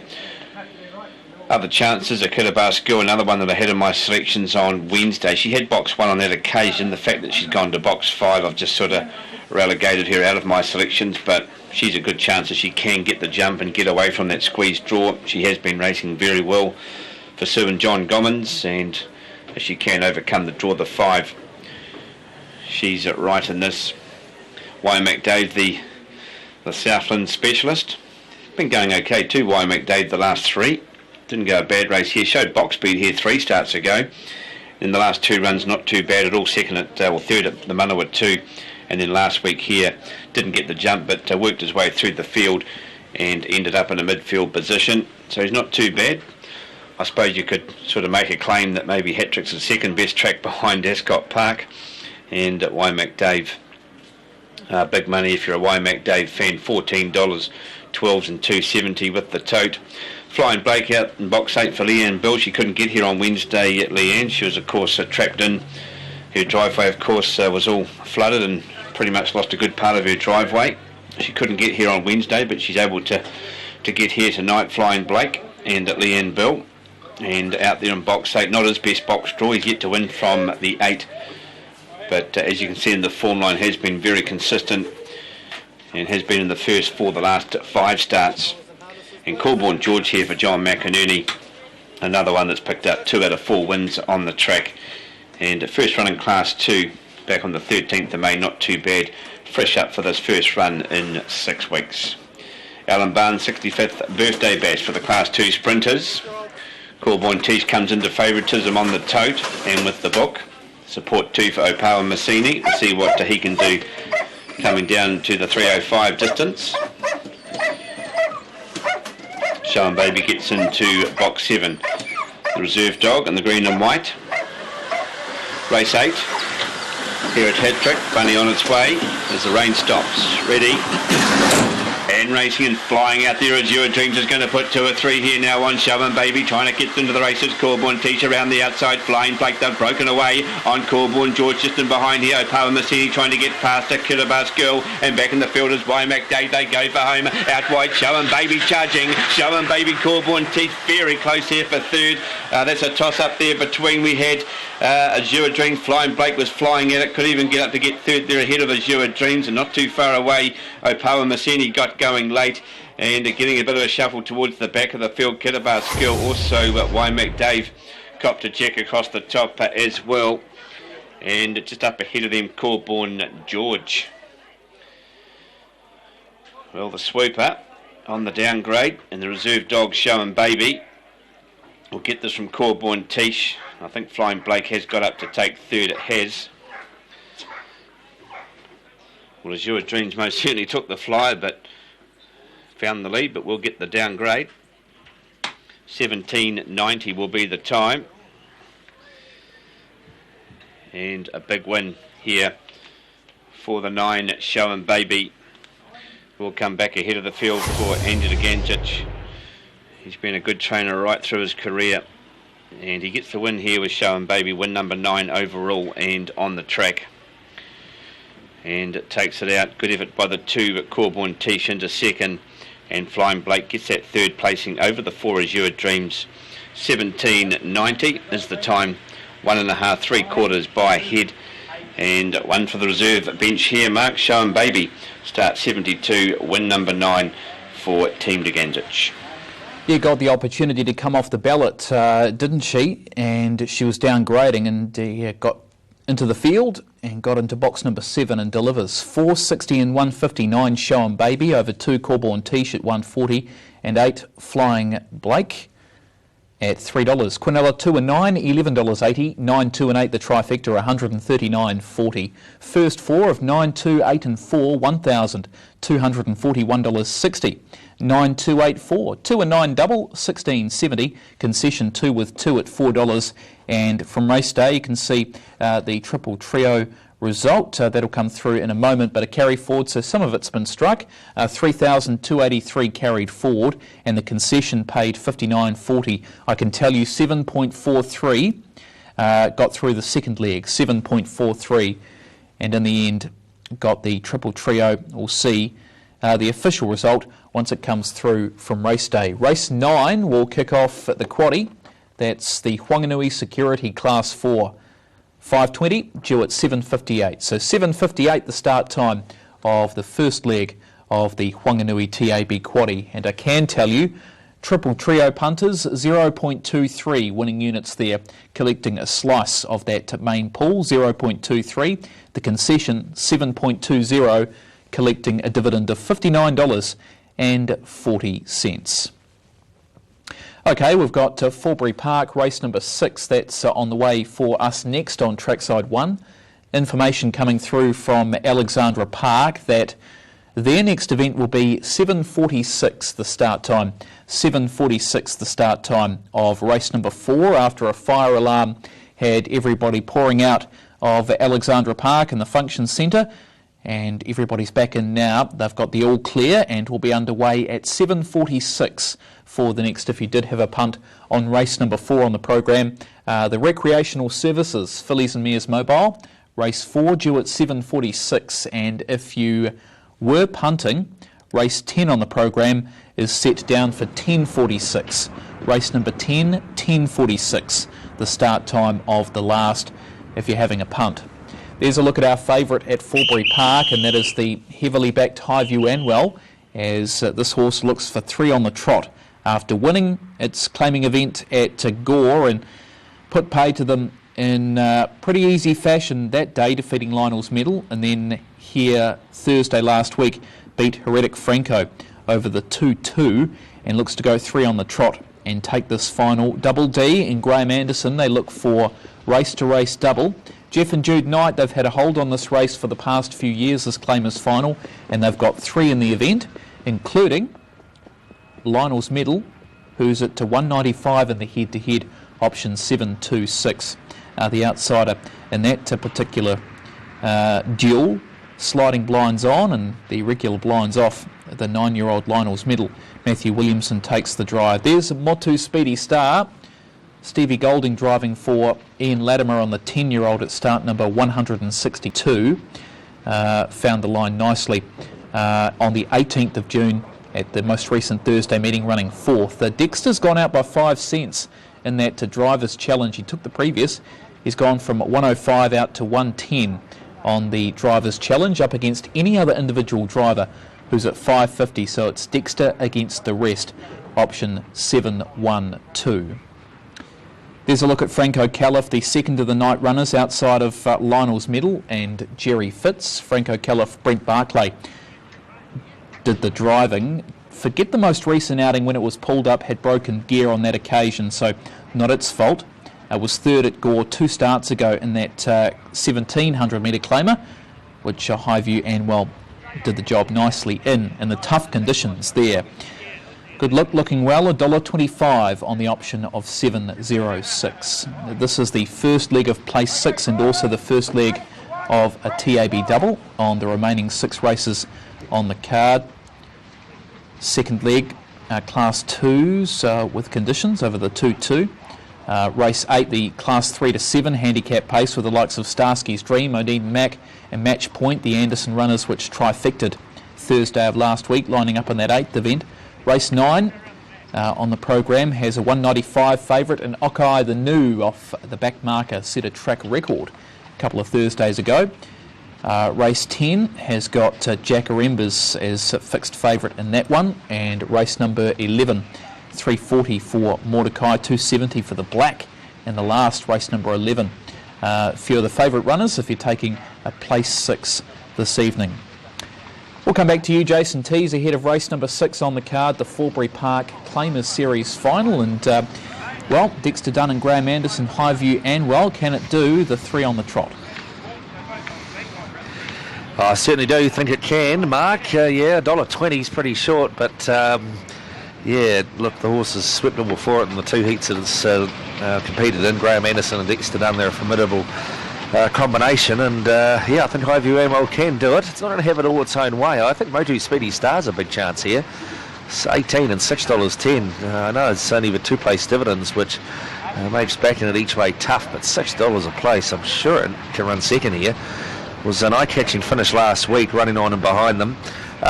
Mackie Mac, number 4, he's been very, very good in the early part of the series, and then he was one that didn't really like Gore, but then came out last week and ran a very good third. Now trained, of course, by Robert Wilson. Took the first 2 heats of the series when trained by Peter Scaife.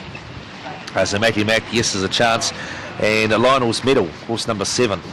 He won, I think, the first heat of the series this time in, and last week though he just went terrible. He was gone a long way out. I know he had to work hard, but he didn't do too much at all, and he's been let go by the punters tonight out to $11.50 and at $2.20. But see, they've put the sliding blinds onto him tonight and taken the blinds off, so maybe he just travelled a bit keen last week, I'm not sure, but certainly I think he's a past winner of this final Lionel's Medal, and the Knights will be pretty keen to take this, given they've got the 3 runners this year going round in the final out of the 7 runners. So 8, 3, 4 and 7 for me. Certainly hard to see Highview and Well getting beat here, and looking for its 8th win, just its 15th career start. $10,000 claim. Has a few lead issues, they tell me, but certainly has done a great job on the beach with Graham Anderson. So moving up for the Forbury Park Claimers Series final. Stake of $10,000. Highview and Well, $1.20 and $1.20. Greenburn Creek will come up to barrier 1. Franco Calif to 2. Motu Speedy Star, Mackie Mac. And the Night Trio, Jerry Fitz, Lionel's Medal, and then Highview and Well. Nearly there, 2002. Green light, they're underway and pacing. Gate speed from Greenburn Creek down on the inside. Here comes Lionel's Medal, being sent forward on the outside. Right up there early is Mackie Mac. Booting through underneath horses is Franco Calif to get through to an early trail. A length and a half away, then settling down third last is Motu Speedy Star from Jerry Fitz on the inside, and the race favourite Highview and Well goes back to last. 1,800 metres left to run, and Greenburn Creek kept the lead. Leads clearly 2 by 2.5 on Franco Calif. Lionel's Medals have been steady now back to third from Jerry Fitz on the inside. Mackie Mac on its outer. 1.5 away then to Motu Speedy Star, second last, and Highview and Well the favourites keen, but back last of all. Lead time 42.5. Down the far side, and it is the Wayne Higgs train. Greenburn Creek on top by 2 lengths only from Franco Calif. Third on the outside is Lionel's Medal. He's got to do it tough tonight. 3 back the inside is Jerry Fitz from Mackie Mac the outside, and the 1-1 sit. 2 lengths away, Motu Speedy Star still second last, and Highview and Well is at the back of the field and about 10 lengths off the leader. They've run this at good speed. Around the turn, 1,200 metres left to run. The opening quarter of the last mile, 31.3. The leader is Greenburn Creek with Robbie close to lead margin, a length and a half. In the trail, Franco Calif, Lionel's Medal the outside. 1-1 Mackie Mac. 3 back on the mark is Jerry Fitz. A length and a half, Motu Speedy Star tapped up in the running line. And Highview and Well still driven patiently is back last of the field of 7. The Forbury Park Claimers final. Head out towards the 800 metre mark. Greenburn Creek, a length and a half clear of Lionel's Medal the outside. Second quarter, 29.7. Back on the inside is Franco Calif third. 1-1 Mackie Mac. 3 back on the inside is Jerry Fitz from Motu Speedy Star. And still Highview and Well last of all down the side. 600 left to run. Greenburn Creek 3 quarters in advance of Lionel's Medal. Parked the trip but still giving. Back on the inside wide. Franco Keller from Mackie Mac. Ivy Wanwell taking off now, 3 wide. Behind them, Jerry Fitz and Moti Speedy Star. Third quarter, 28.9 up to the turn. Greenburn Creek's gone and Ivy Wanwell's gone around them in a stride. Ivy Wanwell's raced to the lead. Coming after it now is Mackie Mac. Then came Lionel's Medal. Greenburn Creek trying to run on from the back is Jerry Fitz, and further back then too as they come on down. Moti Speedy Star, but Ivy Wanwell's got 3 lengths on Mackie Mac, and Ivy Wanwell's going to win the Claimers final. Down at the post, Ivy Wanwell. Second, Mackie Mac. Jerry Fitz up the third. Next in Lionel's Medal, Franco Keller, Moti Speedy Star, and the pacemaking Greenburn Creek will be last. Final quarter in 27.9. 240.5. The time, 240. That is quite sensational. Highview Wanwell, well, Dexter neither were running. Greenburn Creek set a breathtaking tempo all of the way, and this horse went from last to first in about 20 metres. Highview Wanwell, far too good for the Claimers this series. $1.20 and $1.10 at Toad Close. Mackie Max tried hard. They both won 2 heats and they've run first and second here, and Jerry Fitz will be up for third in front of Lionel's Medal. We had to do it too tough tonight after having to sit parked out the trip. Highview Wanwell too good, and that time will have to be confirmed, but yeah, around about 240.5 anyway. And this 5-year-old held in by American Ideal at a Highview miss for Wendy Muldrew, Mrs. J. Christie, Paul Richards, S.R. Pulley and Graham Anderson. And look at that lightning run. When the leaders stopped, they really stopped dead, and this horse, Dexter, only had to give it a couple of taps on the rump and it was round the field quickly. Graham and Dexter get a winning double. Whether they can do it was Starsty's dream a little bit later on, I'm not sure. And Eden Max in there, but Graham's going to have a great chance of picking up 3 himself anyway. There's the Claimers final, taken by Highview Wanwell, who's really dominated the latter part of this series. Race number 7's next up for us at 9 minutes past 8 o'clock. Ken Dempster's about to wrap it all up before we go back to Mark.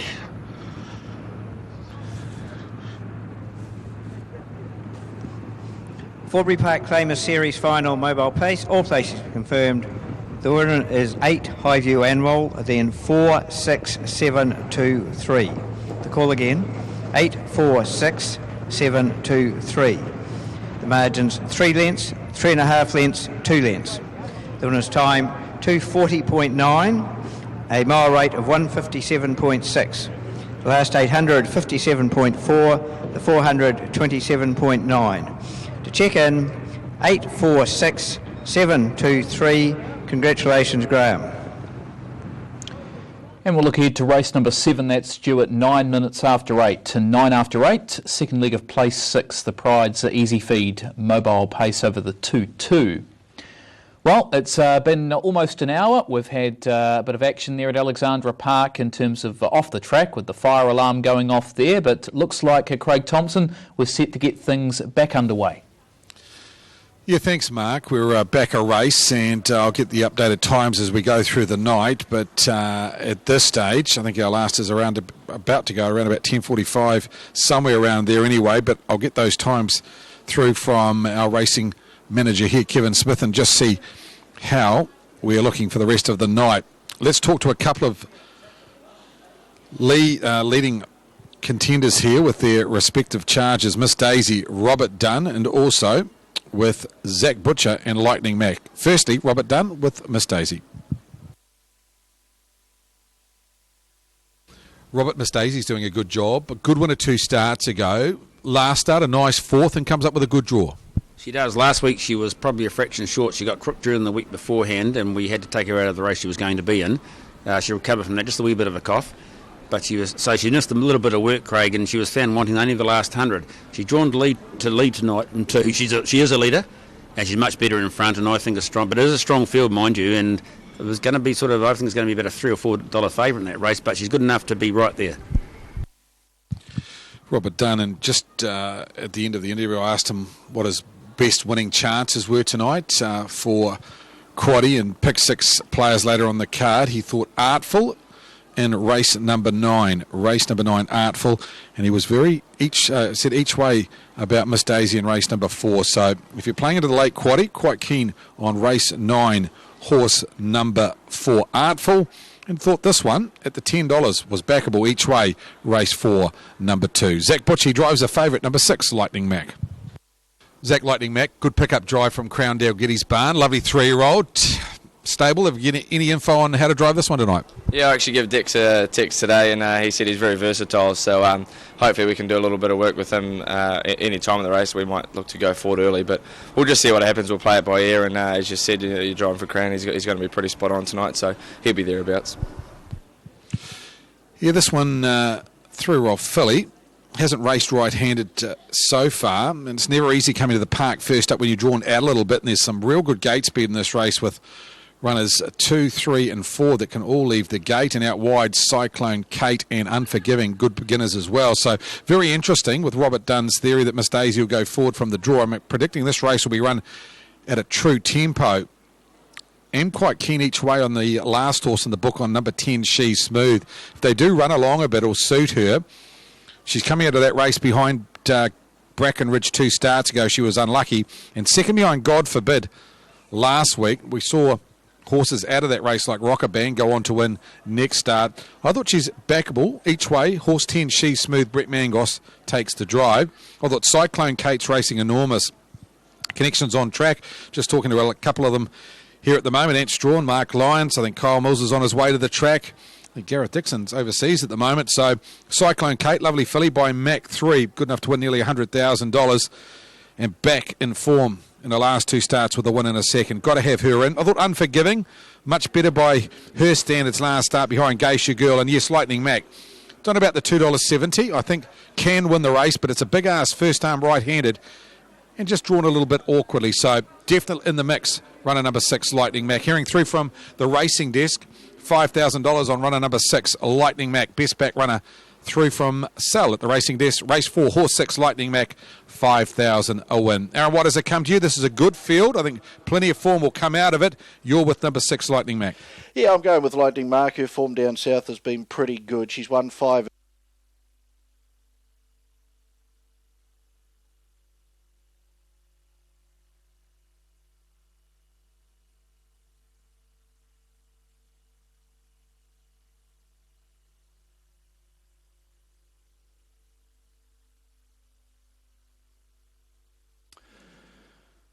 So the runners in behind the yellow bar arm.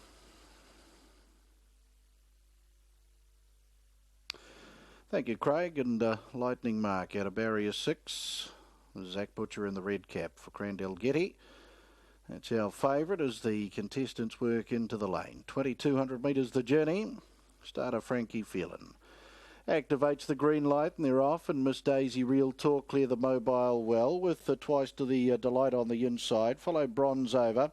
She's Smooth gets a nice enough run through from the second line as Unforgiving looks to come forward from her wide draw. See the Ballerina. Lightning Mark's been taken back into the field, and from her wide draw Cyclone Kate's been restrained to last as they get around the stables corner. Where our leader is Miss Daisy. John Dunn takes up the running over twice to the light and Real Talk, and coming forward Unforgiving around Bronze Over. See the Ballerina on the inside as She's Smooth gets out 3 wide, 2 or 3 lengths away Lightning Mark and Cyclone Kate.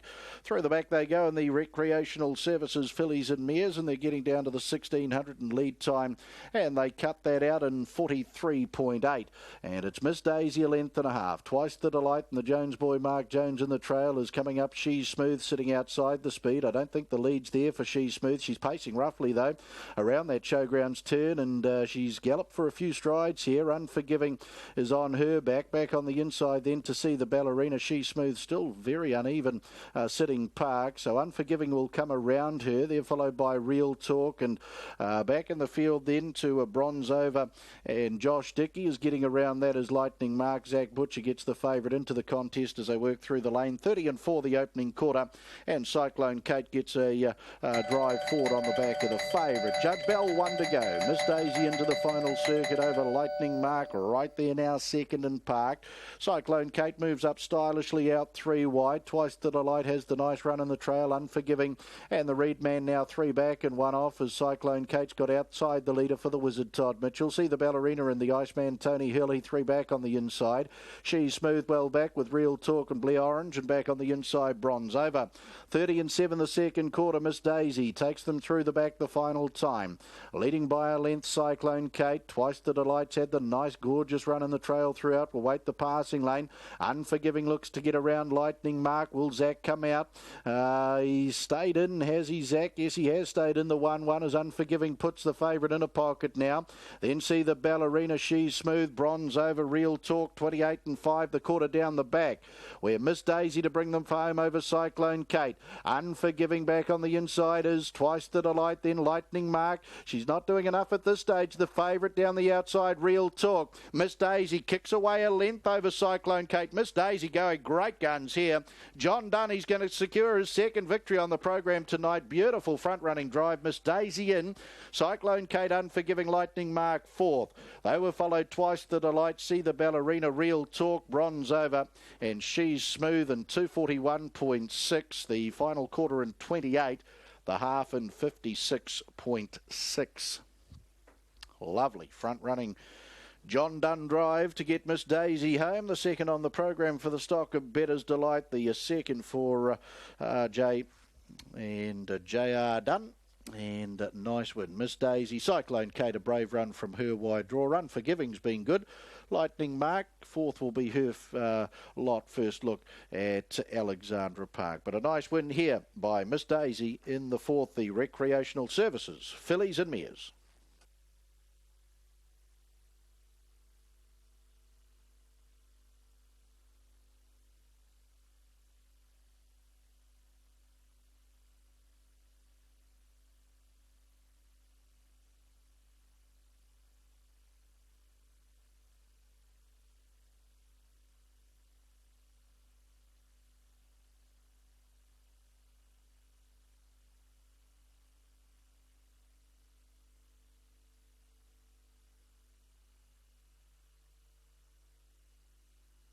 Official placings, race 4, the Recreational Services Fillies and Mares Mobile Pace. 287-615. 287-615. Horse 2, Miss Daisy, paced the 2200 metres in 241.65, a mile rate of 158.2. Last 856.6, the 428. The margins 1.5 lengths, a half length, 1.5 lengths. 287-615, race 4, Recreational Services, Fillies and Mares, Mobile Pace. Miss Daisy brought back to the winner's enclosure by John Dunn, trained by Robert Dunn. They pick up a winning double in the early part of the program tonight. And this one also by Bettor's Delight, a Bay 3-year-old filly out of Christian Watch, raced by RK and Mrs. A.L. Gordon. Congratulations to you in 2 at start 15. Bred by Brecon Bloodstock was Miss Daisy. Beautiful front-running drive there by John Dunn. Dean Amici and plenty of the Recreational Services crew in the victory celebrations there in the winner's circle, along with Auckland Trotting Club steward Gordon Robertson. 8 Cyclone Kate for second. Mark 3 Brown 3-year-old filly out of Heir to the Throne, raced by MD Lion. 8 East Strawn, KD and HM Mills, and GR Dixon. Gareth Dixon trained at Pukekohe, and Todd Mitchell. And 7 Unforgiving for third. Art Major, Pure Envy 3-year-old Bay filly, raced by SW McMullen, SJ Reid, CH and Mrs. TJ Barlow.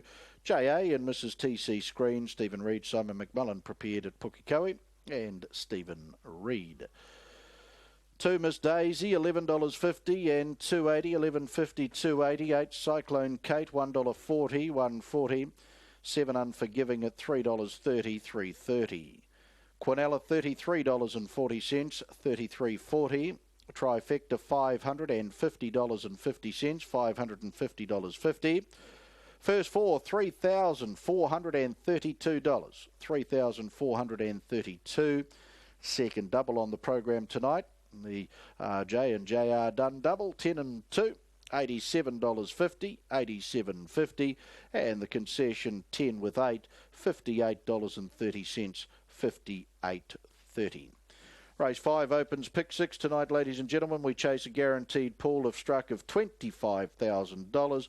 We'll open a double and also place 6. Just note, the new race start time for race 5 is 20 minutes after 8, and the last race to go at 5 minutes to 11 o'clock.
Ruby Jane gets her chance here from box 1. She's only seen box 1 on one occasion. She didn't get the jump that day. She's 3 out of 3 from box 2, so she can get the jump and get clear, get that room that she needs to operate in.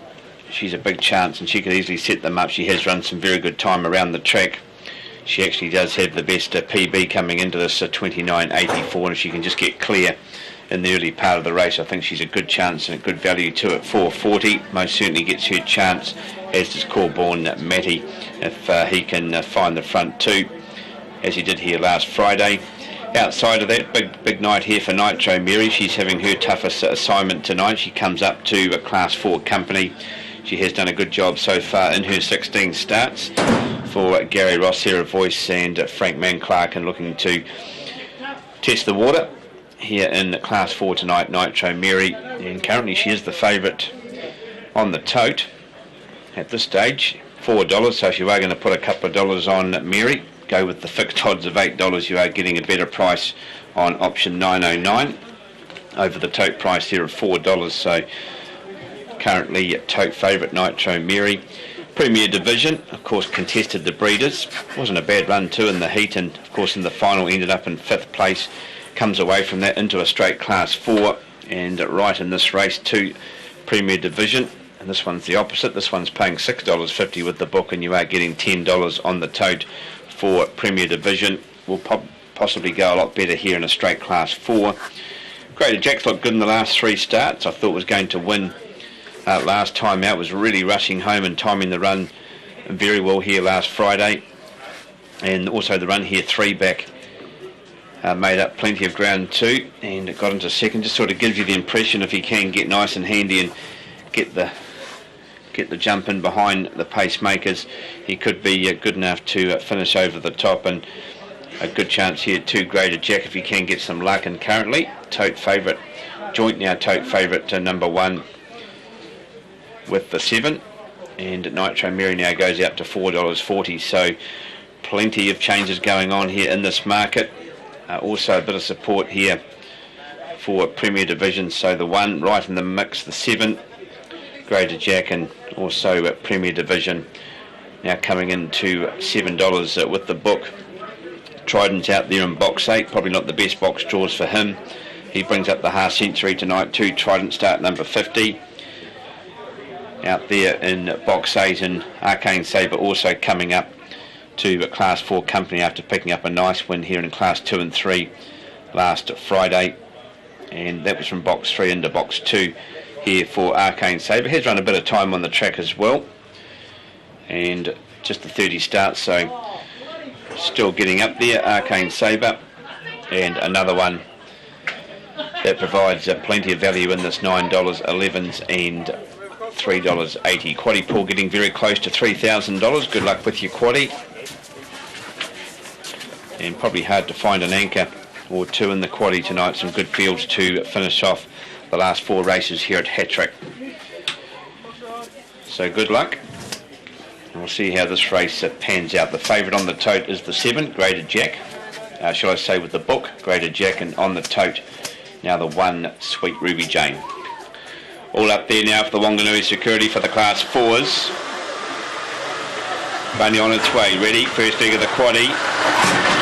And racing, Sweet Ruby Jane jump well on the inside along there with Corborn Matty, now going up to make a line of 3. Nitro Mary sweeping around the outside, Premier Division, and even wider Greater Jack trying to get handy, coming around them, Trident also back. Here we go to Arcane Sabre, now getting a shuffle there, Graduation. Sweet Ruby Jane's gone out the back, they charge down the back. Corborn Matty sets them up 3 or 4, but here comes Premier Division, not too far away. Nitro Mary going a good race, Greater Jack and Trident also, and behind that they go for home. Turning first is Corborn Matty, but here comes Premier Division, 2 to 1 the outside. And Premier Division gets up to meet Corborn Matty. Nitro Mary huge. Then we go here to Greater Jack, not too far away, Arcane Sabre. And then on crossing here to Graduation. And just in behind, Sweet Ruby Jane got a touch up going into the first corner, and Trident was back there too. Premier Division coming off the 2 runs in the Breeders' Heats and a final. Back to a Class 4. Corborn Matty always looking for that oxygen mask the last 20, so it was always a good chance. Premier Division coming down the side of the track and has picked up the 4 Corborn Matty. And a big run, Nitro Mary. She's gone a big race. First look at Class 4 as well. 6, 4, 5 and 2. They've run 30.65. Not the flashiest of times, but a good race all the same. 5.05 the sectional with 18.71. And the run home is 11.94. Premier Division bounces back to winning form and has won by 3 quarters, 1 1/4 for Lisa Ahern and Craig Rendell. Start 35. Win number 12 by Premier Fantasy out of Trendy Habit. Takes the win over 4 Corborn Matty. Found the lead and set them up in front and led them into the straight. Has been run down into second, but a big run all the same. And Nitro Mary, her first run in Class 4, has gone very well too for that third ahead of the 2 Arcane Sabre. There's the first leg of the quaddie there, Mark. Race number 10, the second leg. And this one time to go at 8.32 once again over the 520 metre journey for the 4s and 5s. Thank you, Daryl. And you're coming, escaping those top black type performers that it faced over the past couple of weeks. Premier Division strikes here 5.50 and 180, number 6. Premier Division defeats 4 Corborn Matty, 2.20, and 5 Nitro Mary, $3. Quinella 4 and 6, 32.90. 6, 4, 5 trifecta, $260.20. First 4, 2,339.30. 6, 4, 5 and 2. The 296 treble pays you $235.50. Coming out of those Group 1 Whanganui Breeders events, Premier Division, start number 35, win number 12. Race 10, as Daryl mentioned, mixed C4 and 5 graded event, is due at 8.32. Race 7 from Forbury Park is next on TAB Trackside 1, and our next event from Alexandra Park does kick off pick 6, and they're back a race there after a fire alarm in the grandstands earlier. So back a race at Alexandra Park. Race 5 comes up at 20 minutes past 8. Last event is now due. It's been rescheduled again to 10.55, as Aaron mentioned earlier. So 10.55, the last race, number 10. Race 7 here at Forbury, Rory Mack, favourite, a winner 3 starts ago here on the 21st of May, beating Jericho. And there he is in shot. Johnny Cox takes the drive once again today, running 5th to Sage here on Thursday of last week.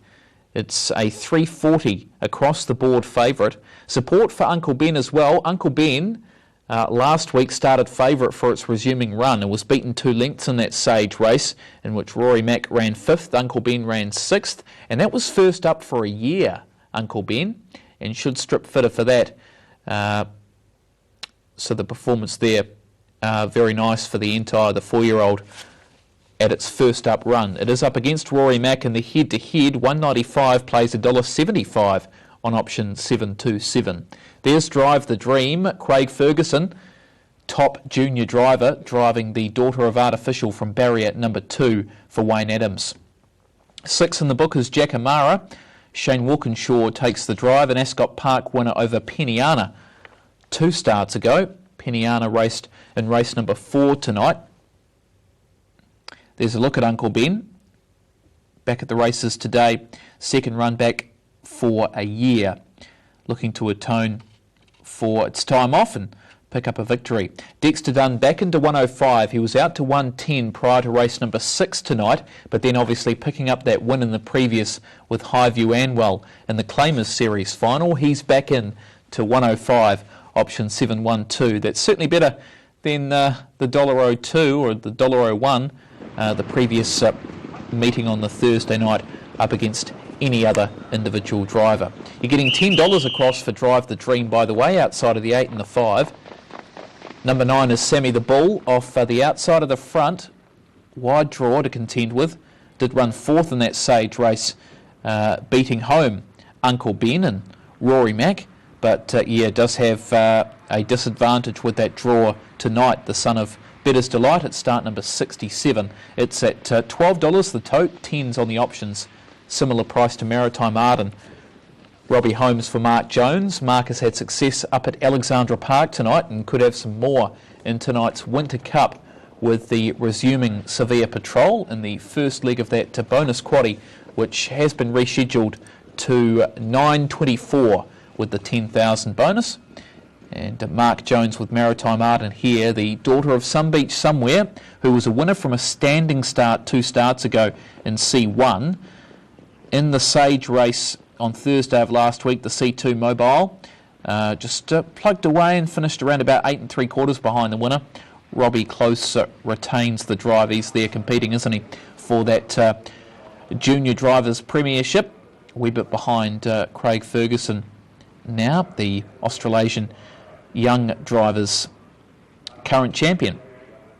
So 3.5 minutes out, there's Bold Ruler, who broke and didn't get things right on the 18th and behind Lambourne Road there, and was just no hope. But prior to that was second to Mark of the Man at Gore after breaking there too after the start, but putting in a nice finish. So maybe punters going off that, and the fact that it's drawn Barry at number 1, the son of Changeover, was also a winner 4 starts ago. It's at 13s on the tote, 14s on the options. This is the second leg of a double, place 6 and third leg of the treble. It's an 11 race card, so race 8 will get started, our second quaddie tonight, due at 8:42 this evening. Back with you, Jason, ahead of race number 7 tonight. You're obviously pretty keen on that first up performance after over a year off from Uncle Ben on Thursday of last week. Yeah, it was a good run. I thought he was pretty vulnerable last week, and he was, but he went a big race. They went 2:43 for the 2200, and he did the most work in the race before just knocking up the last 150, so he should be a much improved racehorse coming into tonight, and if anything, this field probably not as strong as last week as well. So I think he can win Uncle Ben number 5 and get back to the winning form that he had back in June 2014 before he had that year off. Drive the Dream number 2 from the Wayne Adams stable. 4 starts here for Zilcho, but the last start was much better. Once again, it struggled to get around the last bend. It did hang. If it can just get around the track a little bit better, the 2, it's definitely got a big chance in the race. 8, Rory Mack, loves the place. Martin Denton's the most informed trainer in New Zealand at the moment, I reckon. With his team of 3 horses, they've must have won a good 6 or 7 races in the last 2 months, so they've got to be respected here. Rory Mack off the outside of the gate. He was unlucky last week, and just the outside draw worries me here, but he is going really well. And at 9, Sammy the Bull, having start number 67 for old Sammy, and he comes out of the Sage race last week as well, in which he finished 4th.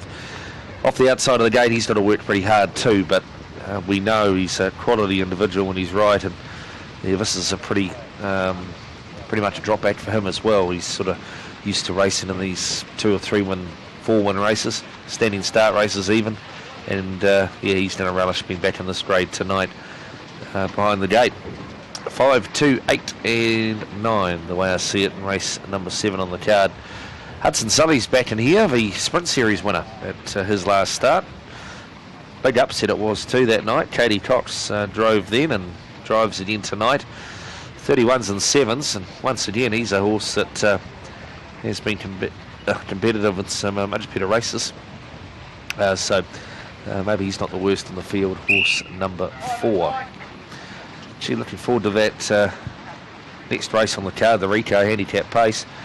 Starsty's Dream versus Anita Mack again, and I'm big on it. I know, and Anita Mack tonight, after a way he went last week, they went a track record run 320, and Anita Mack was a long way off them. So moving up and behind the gate here, Dexter's on Lucky Lands, number 10. He's sitting on 199 wins for the season. So whether he'll get the 200 tonight, I'm not sure. I thought he might have driven his winners tonight, but he's still got plenty of chances left. That notable milestone, which would be great if he could do it here at Forbury, at one of his more prolific tracks. So the Pride's Easy Feed Mobile Pace field headed around towards the starting point. 2002, they're underway. Drive the Dream crosses Bold Ruler early. Also Wick coming forward was Hudson Sully. Uncle Ben just eased. Maritime Arden from towards the outside coming forward. Just easing behind them now was Rory Mack. Also Some Beach and Clovelly. Lucky Land's got well back in the field. As galloping on the first turn is Wick. Right in the middle of the bunch too. So it's just causing a bit of disorganisation. Trying to get around those Rory Mack. Sammy the Bull was also trying to negotiate that as well. Into the back they go, 1,700 metres left to run. And after all that, Some Beach and Clovelly was able to go right through on the inside when all that chaos happened and took over. But about to hand up though to Lucky Lands, who was another beneficiary of all that chaos as well. Left out in the breeze is Maritime Arden, then Rory Mack 3 wide but still progressing forward. 3 back on the inside is Drive the Dream from Hudson Sully in the running line. 43.6 was the lead time. Behind Hudson Sully is Bold Ruler. Then came well back in the field also now as they come across the top is Olwen Jacka from Jackamara down on the inside. Further away is Uncle Ben back to second last, and 2 lengths last is Sammy the Bull. And a long way back then to Wick. 1,200 metres left to run. Opening quarter 32.3. The leader is Lucky Lands. A length and a half, Some Beach and Clovelly the trailer. Third without cover is Rory Mack. From 3 back on the inside is Drive the Dream. 1-1 Maritime Arden. Hudson Sully 3 back and 1 off around Bold Ruler. Back on the inner is Jackamara. On its outside is Olwen Jacka. A length and a half away then to the next is Uncle Ben. Plenty to do, second last. And 2 lengths to Sammy the Bull. And it's stablemate Wick is tailed off. Out to the 800 metre mark they go. Second quarter 30.1. The leader is Lucky Lands. Dexter is sitting on 199 wins for the season. On its outside is the favourite Rory Mack. Some Beach and Clovelly the trail. 1-1 is Maritime Arden. 3 back the markers Drive the Dream. 3 wide Uncle Ben on the charge forward. Hudson Sully in the middle. So on the back of Uncle Ben is Sammy the Bull. Well back is Bold Ruler. Back with Olwen Jacka and Jackamara looking to take off. Off the back and down the side. 400 metres left to run. Again 30.1 the third quarter. Rory Mack puts it to Lucky Lands who's flat. Wider out on the track then is Uncle Ben continuing to run on. Then Maritime Arden. Some Beach and Clovelly about to get the Washington VC passing lane. Into the straight Rory Mack went for home. Uncle Ben chasing him. Back to the inside Some Beach and Clovelly then Drive the Dream Maritime Arden. Rory Mack kicking back to Uncle Ben who looms up on the outside, and Uncle Ben will get it second. Rory Mack, Some Beach and Clovelly third. Close up Maritime Arden. Hudson Sully, Sammy the Bull. Then Bold Ruler, Drive the Dream, and out deeper was Olwen Jacka. Further back then to Jackamara. Lucky Lands dropped out, and Wick, after galloping around the first bend, will be the last one to be pulled up. 28 seconds the last quarter. 2:44.4 the unofficial time. And Uncle Ben, big run last week, first up for a year, and he's been big tonight, second up. But he improved a lot after his run last week, didn't he? And Kirk took off at the 800. 3 wide down the back, and he's just outstayed them in the end, Uncle Ben. Rory Mack brave and defeat the favourite. And Some Beach and Clovelly, who got a dream run through the first corner when Wick galloped. It'll be third. And the fourth across the line was pretty close. Maritime Arden possibly in the centre. But good to see this horse back in business. Uncle Ben, the 4-year-old entire by Mac 3 out of Cartier, raced by Kirk Larson Limited, GL Smith, W. Krenz, BR and P. Duffy and L.A. Bailey. Kirk Larson, the trainer driver out of Branksholm, gets win number 6 at start, 21 today. And after that big run first up last week, he looked a bit of a special, I thought. 360, pretty good money in the end.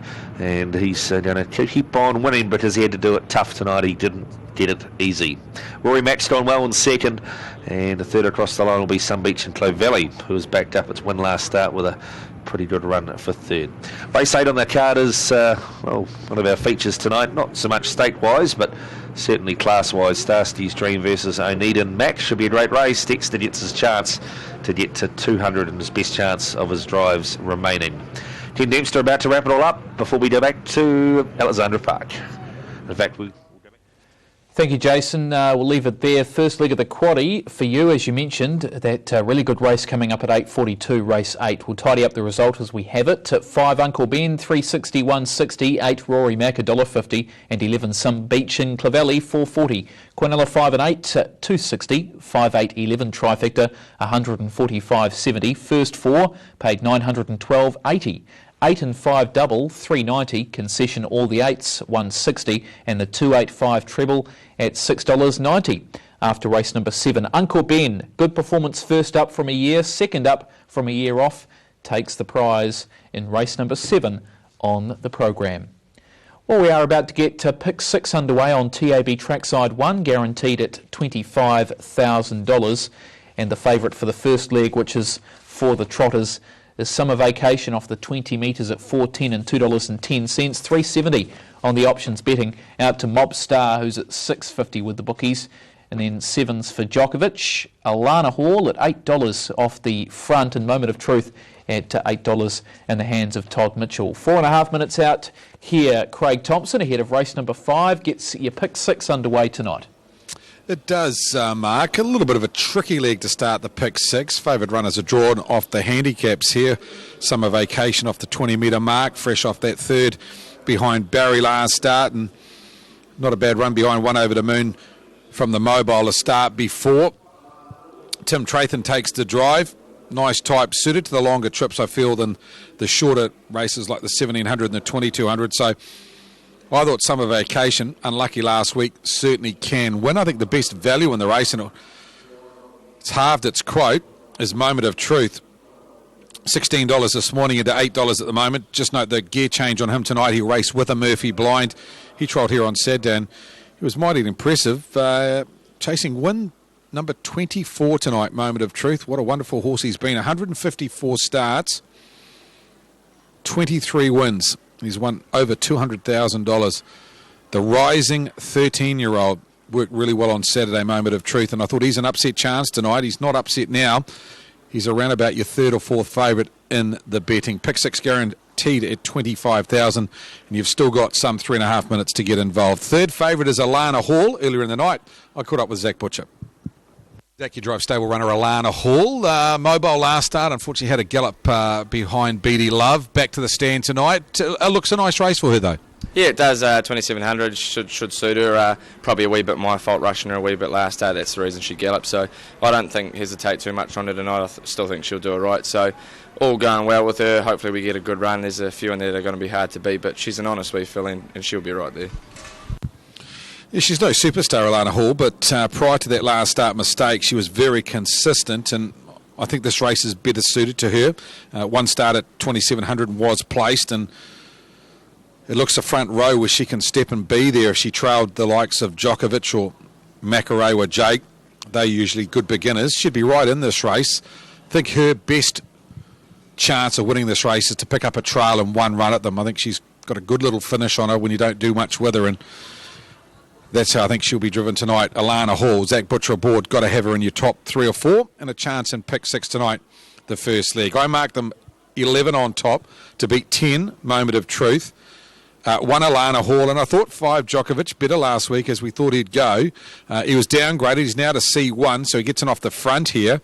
Free-going type as Luckchin tends to do with his horses. Put him in the race, let him run along and catch me if you can tactics, and I have no reason to think anything will change about race number 5 with Djokovic. Running along his best chance of winning, runner number 5, and as I say, downgraded to a C1, he'll be competitive here. Head-to-head on option 525, Djokovic versus Mob Star, 170 versus $2. I'm going to catch up with Tony Hurley prior to race number 7 tonight.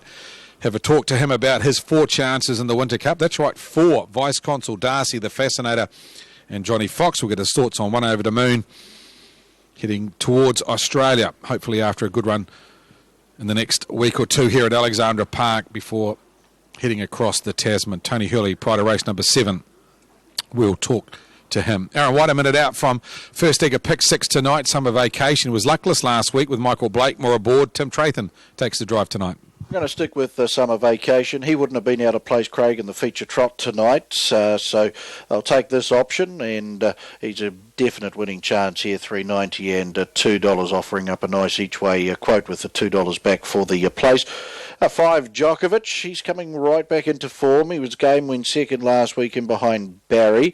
Throw in the 10 Moment of Truth, a big workout winner here last Saturday, won by some 12 lengths. Of course, Al Bundy did run second on Saturday, but he wasn't pushed along. Moment of Truth ran about 3:30 for the 2700, so still plenty of youth in those old legs. The 12-year-old son of Sundon. And a 6 Mob Star in the mix here too for James Stormont. But yeah, wide open affair for the first league of pick 6. I did make my long shot tonight, Dauntless here at 33 and 750. He's better than his form line suggests, the Pegasusburg gelding. If he was to step and find a nice trailing spot, he could well get some of this at some big odds.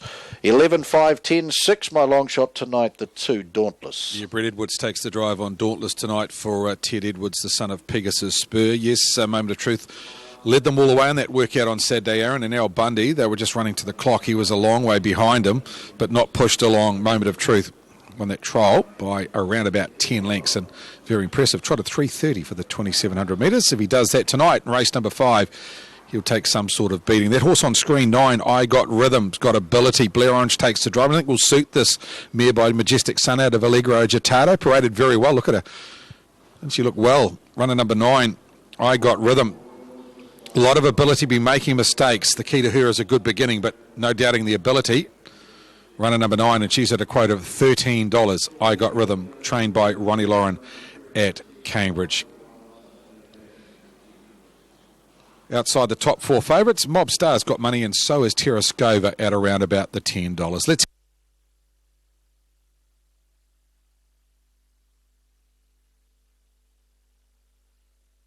Thank you, Craig. Alana Hall to move in. Dauntless comes up with This Guy Rocks, Makarova, Jake and Djokovic, turning in Terrascova, Mob Star.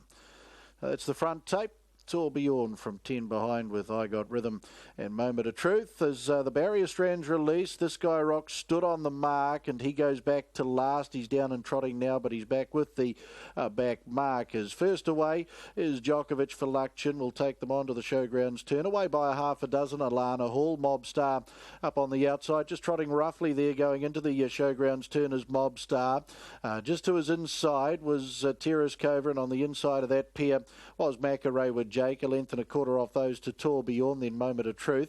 I Got Rhythm, and the postman Blair Orange just in behind that group, 6 lengths away to Summer Vacation, This Guy Rocks it. Yaldy Boys and Dauntless has now galloped around the showgrounds turn and lost its chance. So through the lane they come.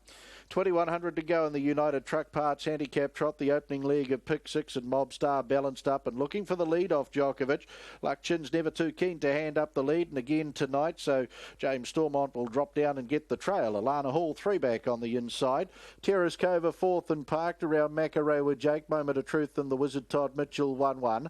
Fergie and Tourbillon to its inside. They're followed by I Got Rhythm, 2 lengths This Guy Rock, Summer Vacation, and Tim Trathan with the favourite back in the field with Yaldy Boys and Dauntless no chance. Through the back, and Djokovic opens up this lead margin again by 5 to Mob Star. 3 back on the inside, Alana Hall, the stablemate to the leader. Terrascova sitting park for Phil Butcher. Here comes Tim Trathan now with Summer Vacation around runners. 1:26 and 1 was the lead time. Makarova Jake on the inside of Moment of Truth. They're followed by Tourbillon, I Got Rhythm, Yuldy Boys, and This Guy Rocks on the inside. So sweeping across the showgrounds turn and about to work to the lane, and Djokovic away by 3, Mobstar. Summer Vacation continues to make ground up on the outside, 3 wide around Terrace Cove, soon to get 1-1 cover. Alana Hall and Zach Butcher 3 back on the inside, tracked through by Makarewa, Jake and John Dunn. They're followed by Moment of Truth, now 3 back in the running line as Summer Vacations found the park spot. Tourbillon the inside, I Got Rhythm well back in the field. As 2 with a circuit to go, The Sky Rocks and Yuldy Boys No Chance Dauntless. Opening quarter 32.1, Stables Corner and Djokovic leads by a length. Up on the outside, Summer Vacation around Mobstar, Alana Hall the inside of Terrace Cova. Then Makarewa Jake, and up on its outside then to Moment of Truth. They're followed by Tourbillon, I Got Rhythm, This Sky Rocks and Yuldy Boys. 32.4 the second quarter. Through the back, and Djokovic has had them working throughout here. Luckchin away by 2, Mobstars had that nice run in the trail. Up on the outside to Summer Vacation, Alana Hall all dressed up, nowhere to go. 3 back the inside for Zach Butcher. They're followed by Terrace Cova, Makarewa Jake on the inside. Moment of Truth, I Got Rhythm. They look to move now at the 400. Then Tourbillon, Yuldy Boys, and the Sky Rocks. 29-9 the third quarter.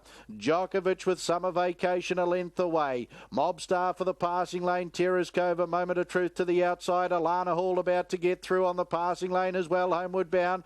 Djokovic, Mobstar, Alana Hall, Summer Vacation, Makarewa Jake starting to wind up, and Tourbillon, Djokovic on the inside. Mobstar, Makarewa Jake and Alana Hall. Djokovic, will it be his night? Well, Lucky served it up to them, and Djokovic in. Moment of Truth for second, third over Alana Hall. They were followed by Tourbillon and I Got Rhythm, Makarewa Jake and Terrace Cova. Mobstar back in the field, Summer Vacation. He's a weekend. Back with him was Yuldy Boys. They were followed This Sky Rocks and Dauntless after the early gallop. Was No Chance, 3:31 off the front, and the final quarter in 30.3. United Truck Parts, handicap trot, first leg of pick 6, and Luckchin with Djokovic goes one better than he did last Friday night. The son of Sundon secures his 4th victory tonight. Does it nicely. Moment of Truth, once he's balanced up, he's flashed home down the outside to get second. Alana Hall third. Tourbillon maybe just 4th in front of a pack of them there. Mobstar, Terrace Cova was there. I Got Rhythm out wider. Makarewa Jake on the inside. We'll leave that to Judge Graham McLennan. But the United Truck Parts handicap trot goes the way of Djokovic.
Official placings, race 5, the United Truck Parts Handicap Trot. 5, 10, 1, 8, 9, 7. 5, 10, 1, 8, 9, 7. Horse 5, Djokovic, trotted the 2,700 metres from a stand in 3:31. It's a mile rate of 25.7. Last 860.3, the 430.3. The margins 1 length, 3/4 of a length, 1 1/4 lengths. 5, 10, 1, 8, 9, 7, race 5, United Truck Parts Handicap Trot. Well, we could say a straight sets victory there for Djokovic in front every step of the way. The Sundon 4-year-old Bay Gelding out of Levinsky, raced by breeder Dr. Luckchin, along with Miss J.R. Anderson, C. Heberley and R.J. Erickson. Congratulations to you, win 5 at start 44. Dr. Luckchin, the trainer and driver, and based down there at Tamaheri. Brian and Annette Theobald, they were the proprietors down there for United Truck Parts, part of the victory celebrations. Auckland Trotting Club steward and life member Murray Goldsworthy was also in attendance. 10 Moment of Truth for second to make it a Sundon Quinella. He's a 12-year-old bay gelding out of Now's the Moment, raced by Miss L.S. Milner. Lisa Milner trained at Cumeu and Todd Mitchell. One Alana Hall, Angus Hall, bay 3-year-old filly out of Regal Voldo for third.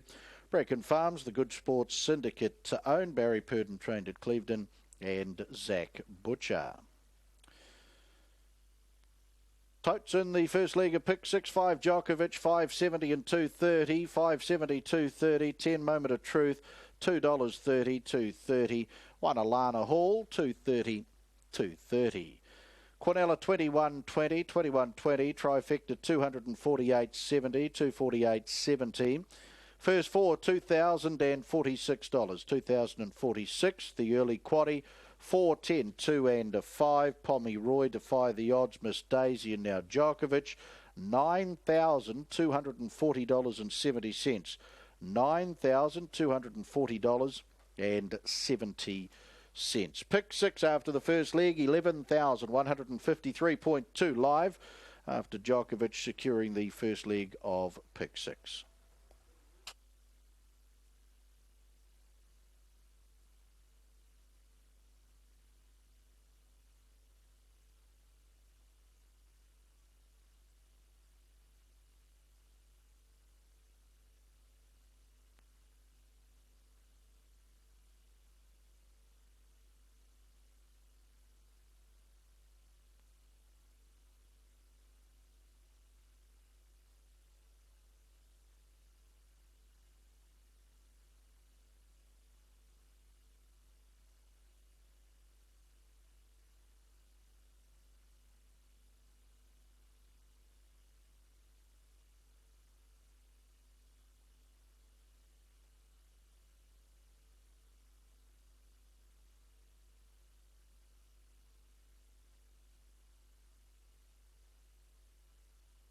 Ahead of the 6. Good money for Smash Allegro tonight. $6.70 with the totem $6. Of course, got to the lead in that final here last week, and of course run down by Kill Tune. No Kill Tune here tonight, and if Smash Allegro can get across from that outside draw, he's got the speed to set them up in front here and could easily pinch it to Smash Allegro, and would have to be the value in the race at $6. But mind you, he's going to have to take a flyer and get across, but he can do that. He's got the box speed, and will need to get across at good money too. And the other one there, the 2, should I say the 6, Corborn Brick, comes back up to class 4 and 5 at Company. In the last 2 runs had been solid, picking up a good win here last week, and a 3 and 4 back up to 4 and 5. But another one that's very quick if he can get everything going his way. He's another one that has done a great job at working his way through the grades, and he's here now. He deserves to be here. Very competitive and coming off a nice win here last week. Outside of that, Opawa Jackie's on the verge of a downgrade. I think Nathan Newdy's probably quite keen to get that downgrade tonight with Opawa Jackie. Spring Major off the inside, lined up here 2 starts ago and got a very big break on the field, but it just wasn't big enough and was run down by Boston Hart and Spring Major. Back to the 520, sprinted up here last week, so comes back to the middle distance. And box 1 form remains good though. This is the second dog tonight that's had 5 starts from box 1 for 2 wins and 3 placings, and the other 2 won. Hanafi Ace earlier on in the night, and the other one, of course, was Big Boy Dino. And this one's got the same box 1 stats to Spring Major, and also Val Romeo coming up after that win earlier on at the Manawa 2 for Deb Edlin, and Defino has been a good night for the Cap-Off Syndicate this one for Lisa Ahern, and also a bit on the fresh side tonight, Defino. Aon CPF class 4 and 5 over the 520. Boston Hart is the favourite in a fairly open market, 360 with the book. Running on its way now for the 10th. Just about there, ready. and racing into out wide here. Richard Denny jump well, and here comes some Smash Allegro to go around and loop them out, driving up on the inside of Spring Major, trying to get around the outsiders to find out there of Boston Heart and Richard Denny. They've broken away a couple now on Thou Romeo, and out the back is Opawa Jackie. They charge down the back. Spring Major got up underneath Smash Allegro. Getting into the race now was Corborn Brick, not too far away there was Tofino, also making ground. Boston Heart, Richard Denny gets a shuffle back there. Thou Romeo and also Opawa Jackie, they go for home. Corborn Brick diving the inside. Boston Heart though, Boston Heart will get up here to beat Corborn Brick, and coming with it was Richard Denny, not too far away on crossing Smash Allegro. Then we go back here to Tofino. Spring Major knocked up, and towards the tail here we would have had Thou Romeo just up ahead of them if I didn't call it there with Opawa Jackie. Race really changing complexion in that last 50 metres, but it will be. Boston Heart was just stalking them in behind, got to the rail. Corborn Brick came away from the inside, and Boston Heart dives the inside, gets a win from Corborn Brick. And Richard Denny and Smash Allegro, all the even numbers, the four most supported runners in the race, and that's the way it panned out. Smash Allegro got to the front, and coming the way with the win though, Boston Heart, to make it a 2:6.48 finish in a time of 30.48. The run home is 11.78, and margins coming up 1.5, 1.5, 2.25, 2, 6, 4 and 8.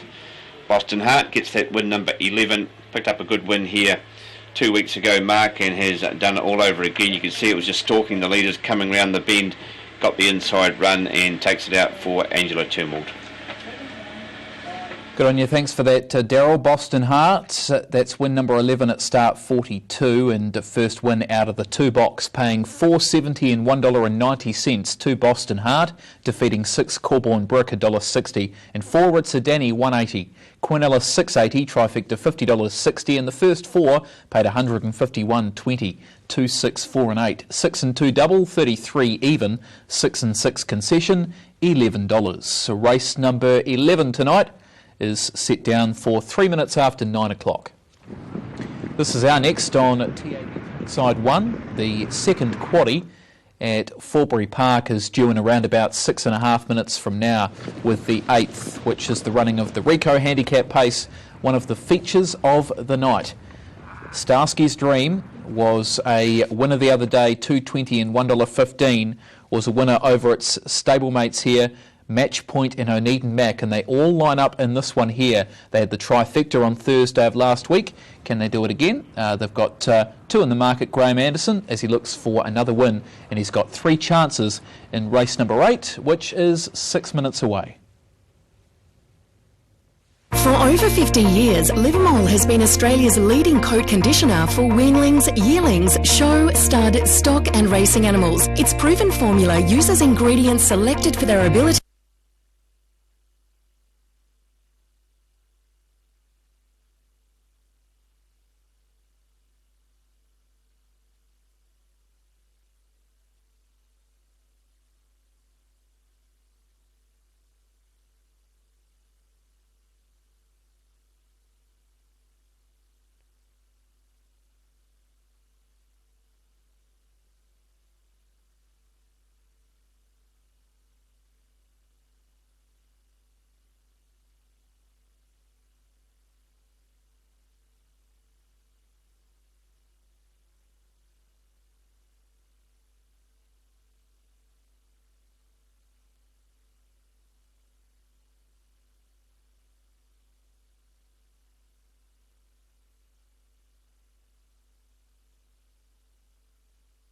Trackside 1, great to have your company. If you're looking for something on the sports side of things, with the business end of the Rugby and League getting underway this weekend with the semi-finals in Super Rugby, Derby games between New Zealand and Australian sides, and the NRL continuing, we will have a Terminator on the Rugby and League pools this weekend. You can check out the sports section, the news and tips page of the sports section at tab.co.nz. $75,000 Rugby and League pools, and the money has to be won. It's a Terminator tonight Match number 1 gets underway in an hour's time. Make sure you get your money on. The Broncos up against the Knights in Friday night football for the NRL. Broncos Knights, and that's the first game of the Terminator in terms of the Rugby and League pools. The money has to be won, so do get involved in those Rugby and League pools. You can also get involved in this quaddie and the Graham Anderson runners wearing different coloured caps. There are 3 of them here in race number 8, and 2 of them go head-to-head. Oneiden Mac and Starsky's Dream. 190 plays 180. 180 for the last start winner, Starsky's Dream, over Oneiden Mac at 190, option 728. Both are off the 20 metres, Oneiden Mac and Starsky's Dream. Match point split them on the 18th. Match point splitting them. Brent Barclay takes the drive as he did when it ran second to stablemate Starsky's Dream. Oneiden Mac running third. You can see Dexter there at $1.05 now on 712. Outside of the Anderson runners, number 3 Woodley Legend, who of course has won a Group 3 race here over the 2700 metres. Woodley Legend, and is coming off a win at Oamaru from a standing start last time too, where it defeated Starsky's Dream and did it very nicely too. It pretty much stole the race. Katie Cox takes the drive once again here, and it comes off the front. It's at 8.20 and 150, $7, option 708.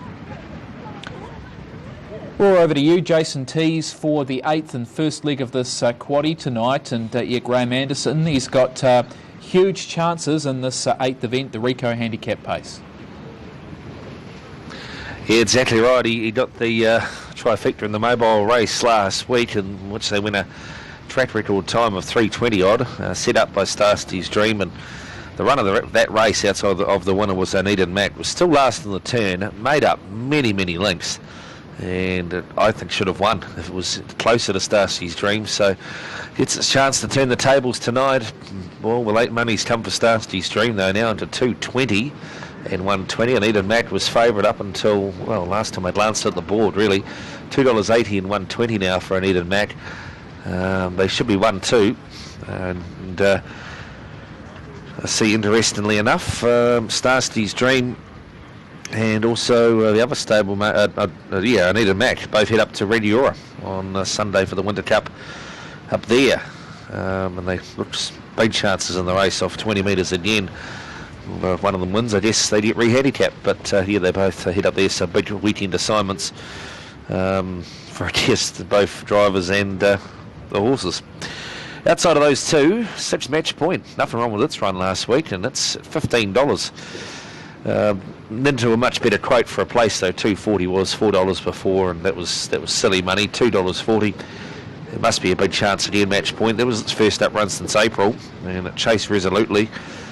Match Point, and of course Woodley Legend. Yes, the last start winner in Oamaru, Group 3 winner here before of the 4 and 5 year old championship, and beat Border Control that night, did Woodley Legend. Won't get away with what it got away with at Oamaru. It was an absolute gem of a drive by Katie Cox. She went to the top, walked them, and no one, including Starsky's Dream, wanted a bar of attacking her, and she sprinted home in 56 and change and was too good for them. So I doubt she'll get that same run tonight, but the horse is back in form, and off the front we all know who's going to settle in front. It's going to be him, so he's definitely a chance. So 7, 8, 6 and 3. Speaking of Mac 3, in the previous race, Mac 3 provided the trifecta, a notable achievement. Uncle Ben defeating Rory Mac and Sun Beach and Clovelly, all 4-year-old sons of Mac 3, which is quite a notable achievement.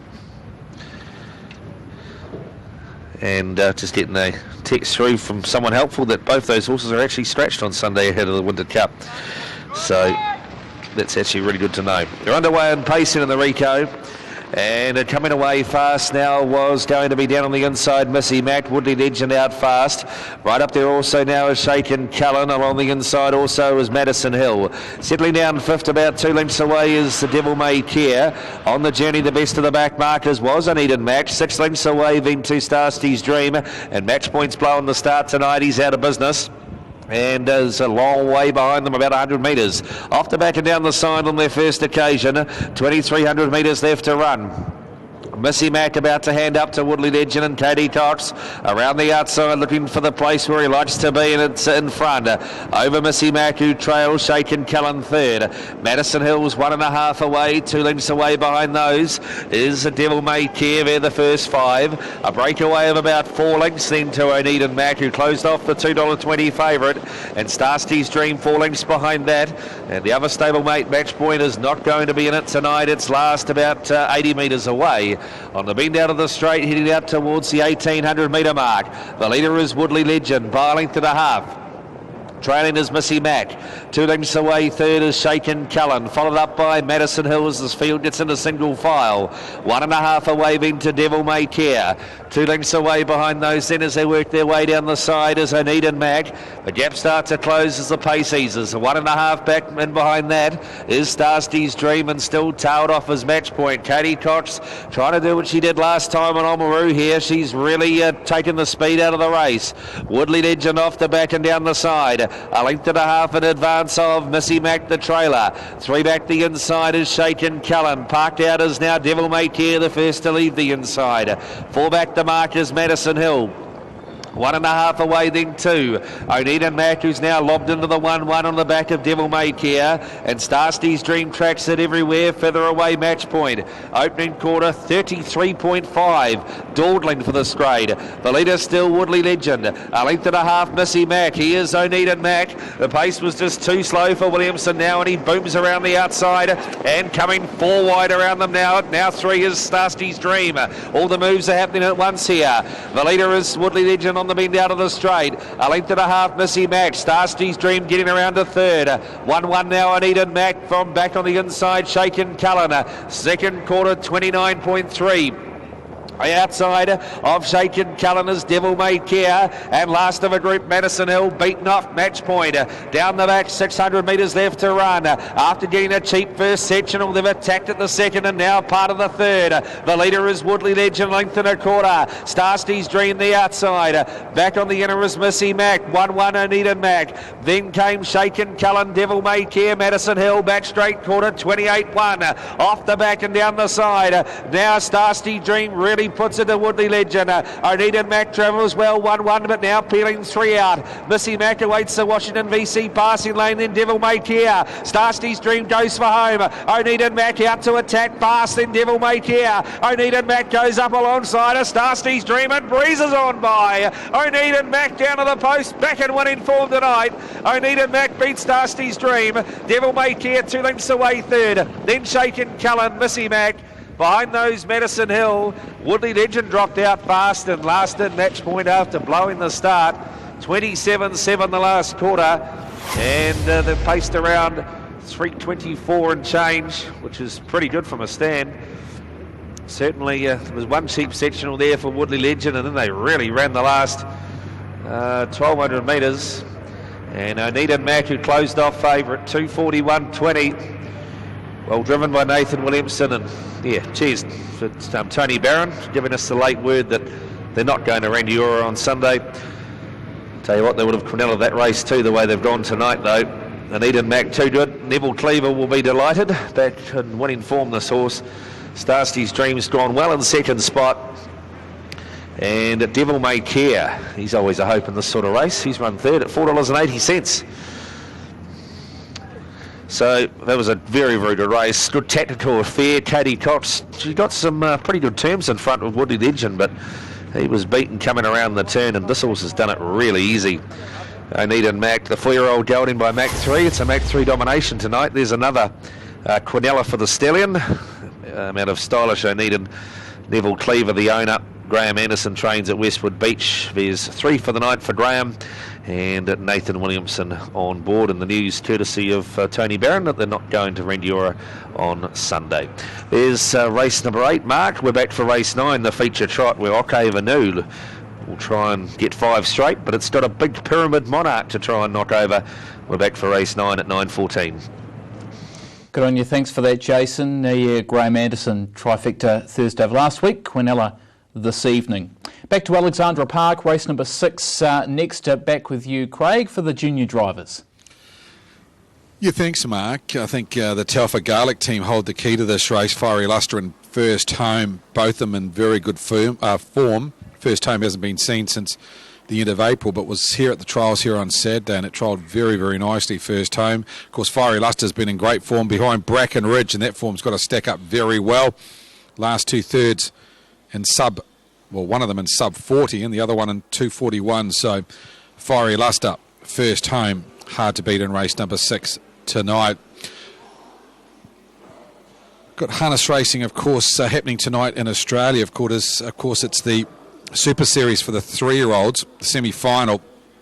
Kiwi interest in Follow the Stars tonight. Anthony Butt will take the drive. If you want to watch that race, it's 10 o'clock tonight. 10 o'clock tonight on trackside 2. Follow the Stars will start 1 the second row, follows out on the back of Menon Gate. And that race is Ideal for Real as well from barrier number 4. So your big 3 drawn 1, 4 and 1 the second row in the semi-final of the Super Series at 10 o'clock tonight in Victoria at Melton. Follow the Stars. Anthony Butt takes the drive for Mark Purdon. Barrier 1, the second row, following out Meningate. And in that race, of course, the very good Ideal for Real.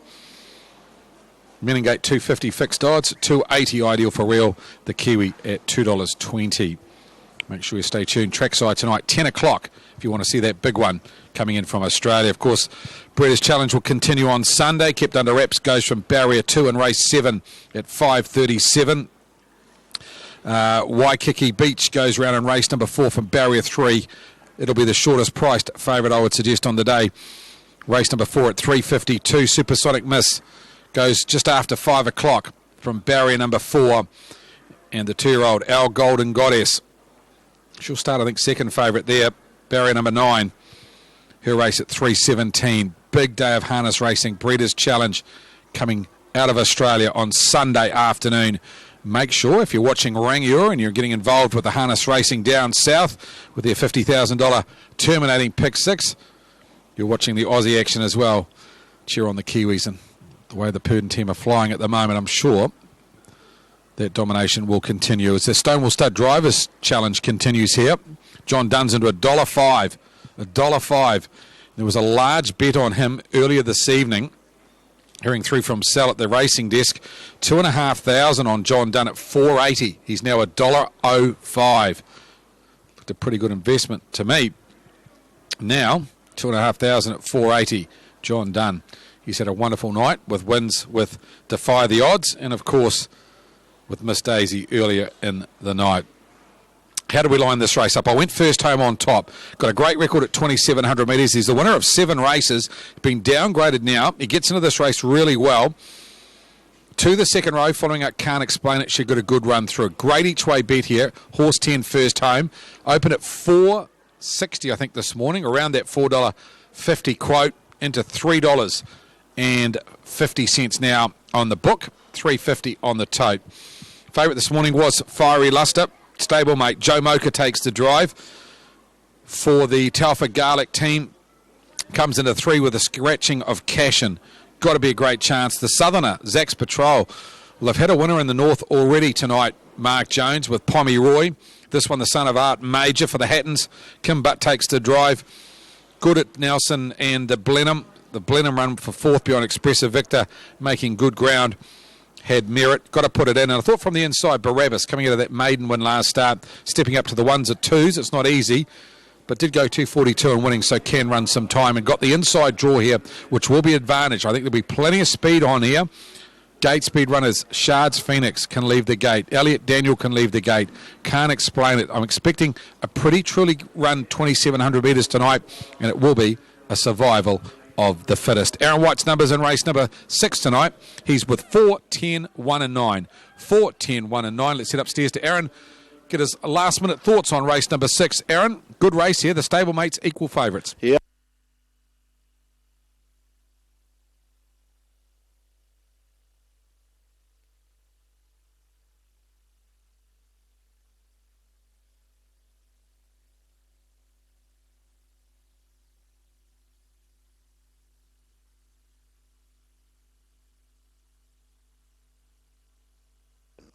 Pukekohe Builders Limited Mobile Pace starter Frankie Phelan at dispatch. The green light is up and they're off and are racing it out fast. Can't explain it with Fiery Luster. Barabbas on the inside. Fiery Luster is racing. Can't explain it down to the showgrounds turn first occasion. Shards Phoenix gets across to be fourth. Hadrian the inside of first home as the war continues up ahead. It Can't Explain It will hold the lead over Fiery Luster. Further back in the field then on the back of first home was Piriora Pari, Zach's Patrol well back with Flying Loose, and back last Elliot Daniels. So Can't Explain It, Dylan Ferguson, and Fiery Luster Joe Mocker on the outside, still hoof to hoof as they work through the lane. 3 lengths Barabbas and Tab Fensom. That's third as Fiery Luster finally does manage to work across. Can't Explain It, Judge and 2 to go. Hadrian is fourth in the hands of Tony Cameron. 2 lengths Shards Phoenix for Jack McKinnon as they work the stables corner. Andrew Vent with first home sitting Park now with Piriora Pari to its inside Mark Johnson. They're followed back in the field Zach's Patrol and Kimberly Butt, and Flying Loose is well back here too with Ben Butcher, and 3 or 4 lengths Elliot Daniel, Trent Letherby. Into the back they go, and Fiery Luster leads a length and a half. Can't Explain It, Barabbas third. Then Hadrian. Shards Phoenix has moved away from the markers to sit Park. Back on the inside Piriora Pari giving first home now 1-1 cover. Zach's Patrol, Flying Loose, and Elliot Daniel, the last trio. 1:18.2 was the lead time, so that's a cracking lead time. 1,400 metres left to go. And still Fiery Luster Joe Mocker on a nice range since fine in the front. Over Can't Explain It, up on the outside, moving forward Shards Phoenix. Barabbas now pocketed 3 back on the inside. First home Andrew Vent in the 1-1. Hadrian 4 back on the inside. To its outside Zach's Patrol. Piriora Pari third last against the markers. The last pair Flying Loose, and Elliot Daniel 1 away from the markers. 33 and 5. Fiery Luster gets a breather for the first quarter. Pukekohe Builders Limited Pace. Judge and 1 to go. And Fiery Luster, the Red River Hanover gelding, into the final circuit. Over Shards Phoenix up on the outside, parked and beautifully in the trailers. Can't Explain It. And first home, right in contention. Fourth 1-1, Barabbas fifth, and 3 back on the inside. Zach's Patrol around Hadrian, Flying Loose around Piriora Pari and Elliot Daniel. 32 and 8 the second quarter. Fiery Luster into the back. Well, he's made it a sprint home. From on the outside, Shards Phoenix. Can't Explain It trailing. 1-1 Fiery Luster. Barabbas got plenty to offer, but nowhere to go. Zach's Patrol starts to cruise up out 3 wide. That's going to put first home into the 1-1 pocket now. They're followed by Flying Loose and Hadrian, Elliot Daniel and Piriora Pari. Off the back, Fiery Luster. Shards Phoenix right there. Quarter down the back, 29.4. Here come the charges now. First home, Zach's Patrol out wide of Barabbas, in behind with Hadrian. Flying Loose getting to the outside. Homeward bound. Shards Phoenix getting to it now. Down the outside, Zach's Patrol. First home, still there is Fiery Luster. Zach's Patrol goes to the lead, draws away nicely. Is this going to be another winner for Kimberly Butt under the ribbon of light at Alexandra Park? You betcha. Big win too. Zach's Patrol, Flying Loose. Home for a third was first home. They were followed then by Fiery Luster, Barabbas. Then Shards Phoenix. They were followed by Hadrian and Elliot Daniel. Back in the field then to Piriora Pari, and Can't Explain It will be the last in 3:22.3. The final quarter in 28.2. Pukekohe Builders Limited Mobile Pace. And Zach's Patrol winning double on the program for the Jones boy as a trainer. And Kimberly Butt, she continues to take great leaps in this harness racing game. The Art Major gelding gets home, wins 6 at start 46 tonight to secure the second leg of pick 6 and do it in great fashion. Flying Loose has come with a nice run down the outside. Ben Butcher to pick up second in front of the stablemates first home. And Fiery Luster in the Pukekohe Builders Limited Mobile Pace.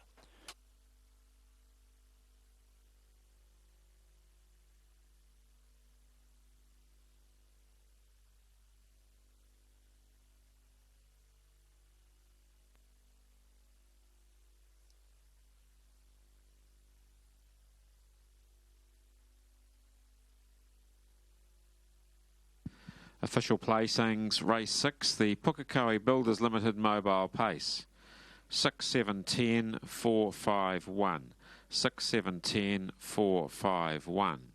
Horse 6, Zach's Patrol, paced the 2,700 metres in 3:22.42. It's a mile rate of 2 minutes, 0.6. Last 857.6. The 428.2. The margins 1 3/4 lengths, 1.5 lengths, a neck. 6, 7, 10, 4, 5, 1, race 6, the Pukekohe Builders Limited mobile pace.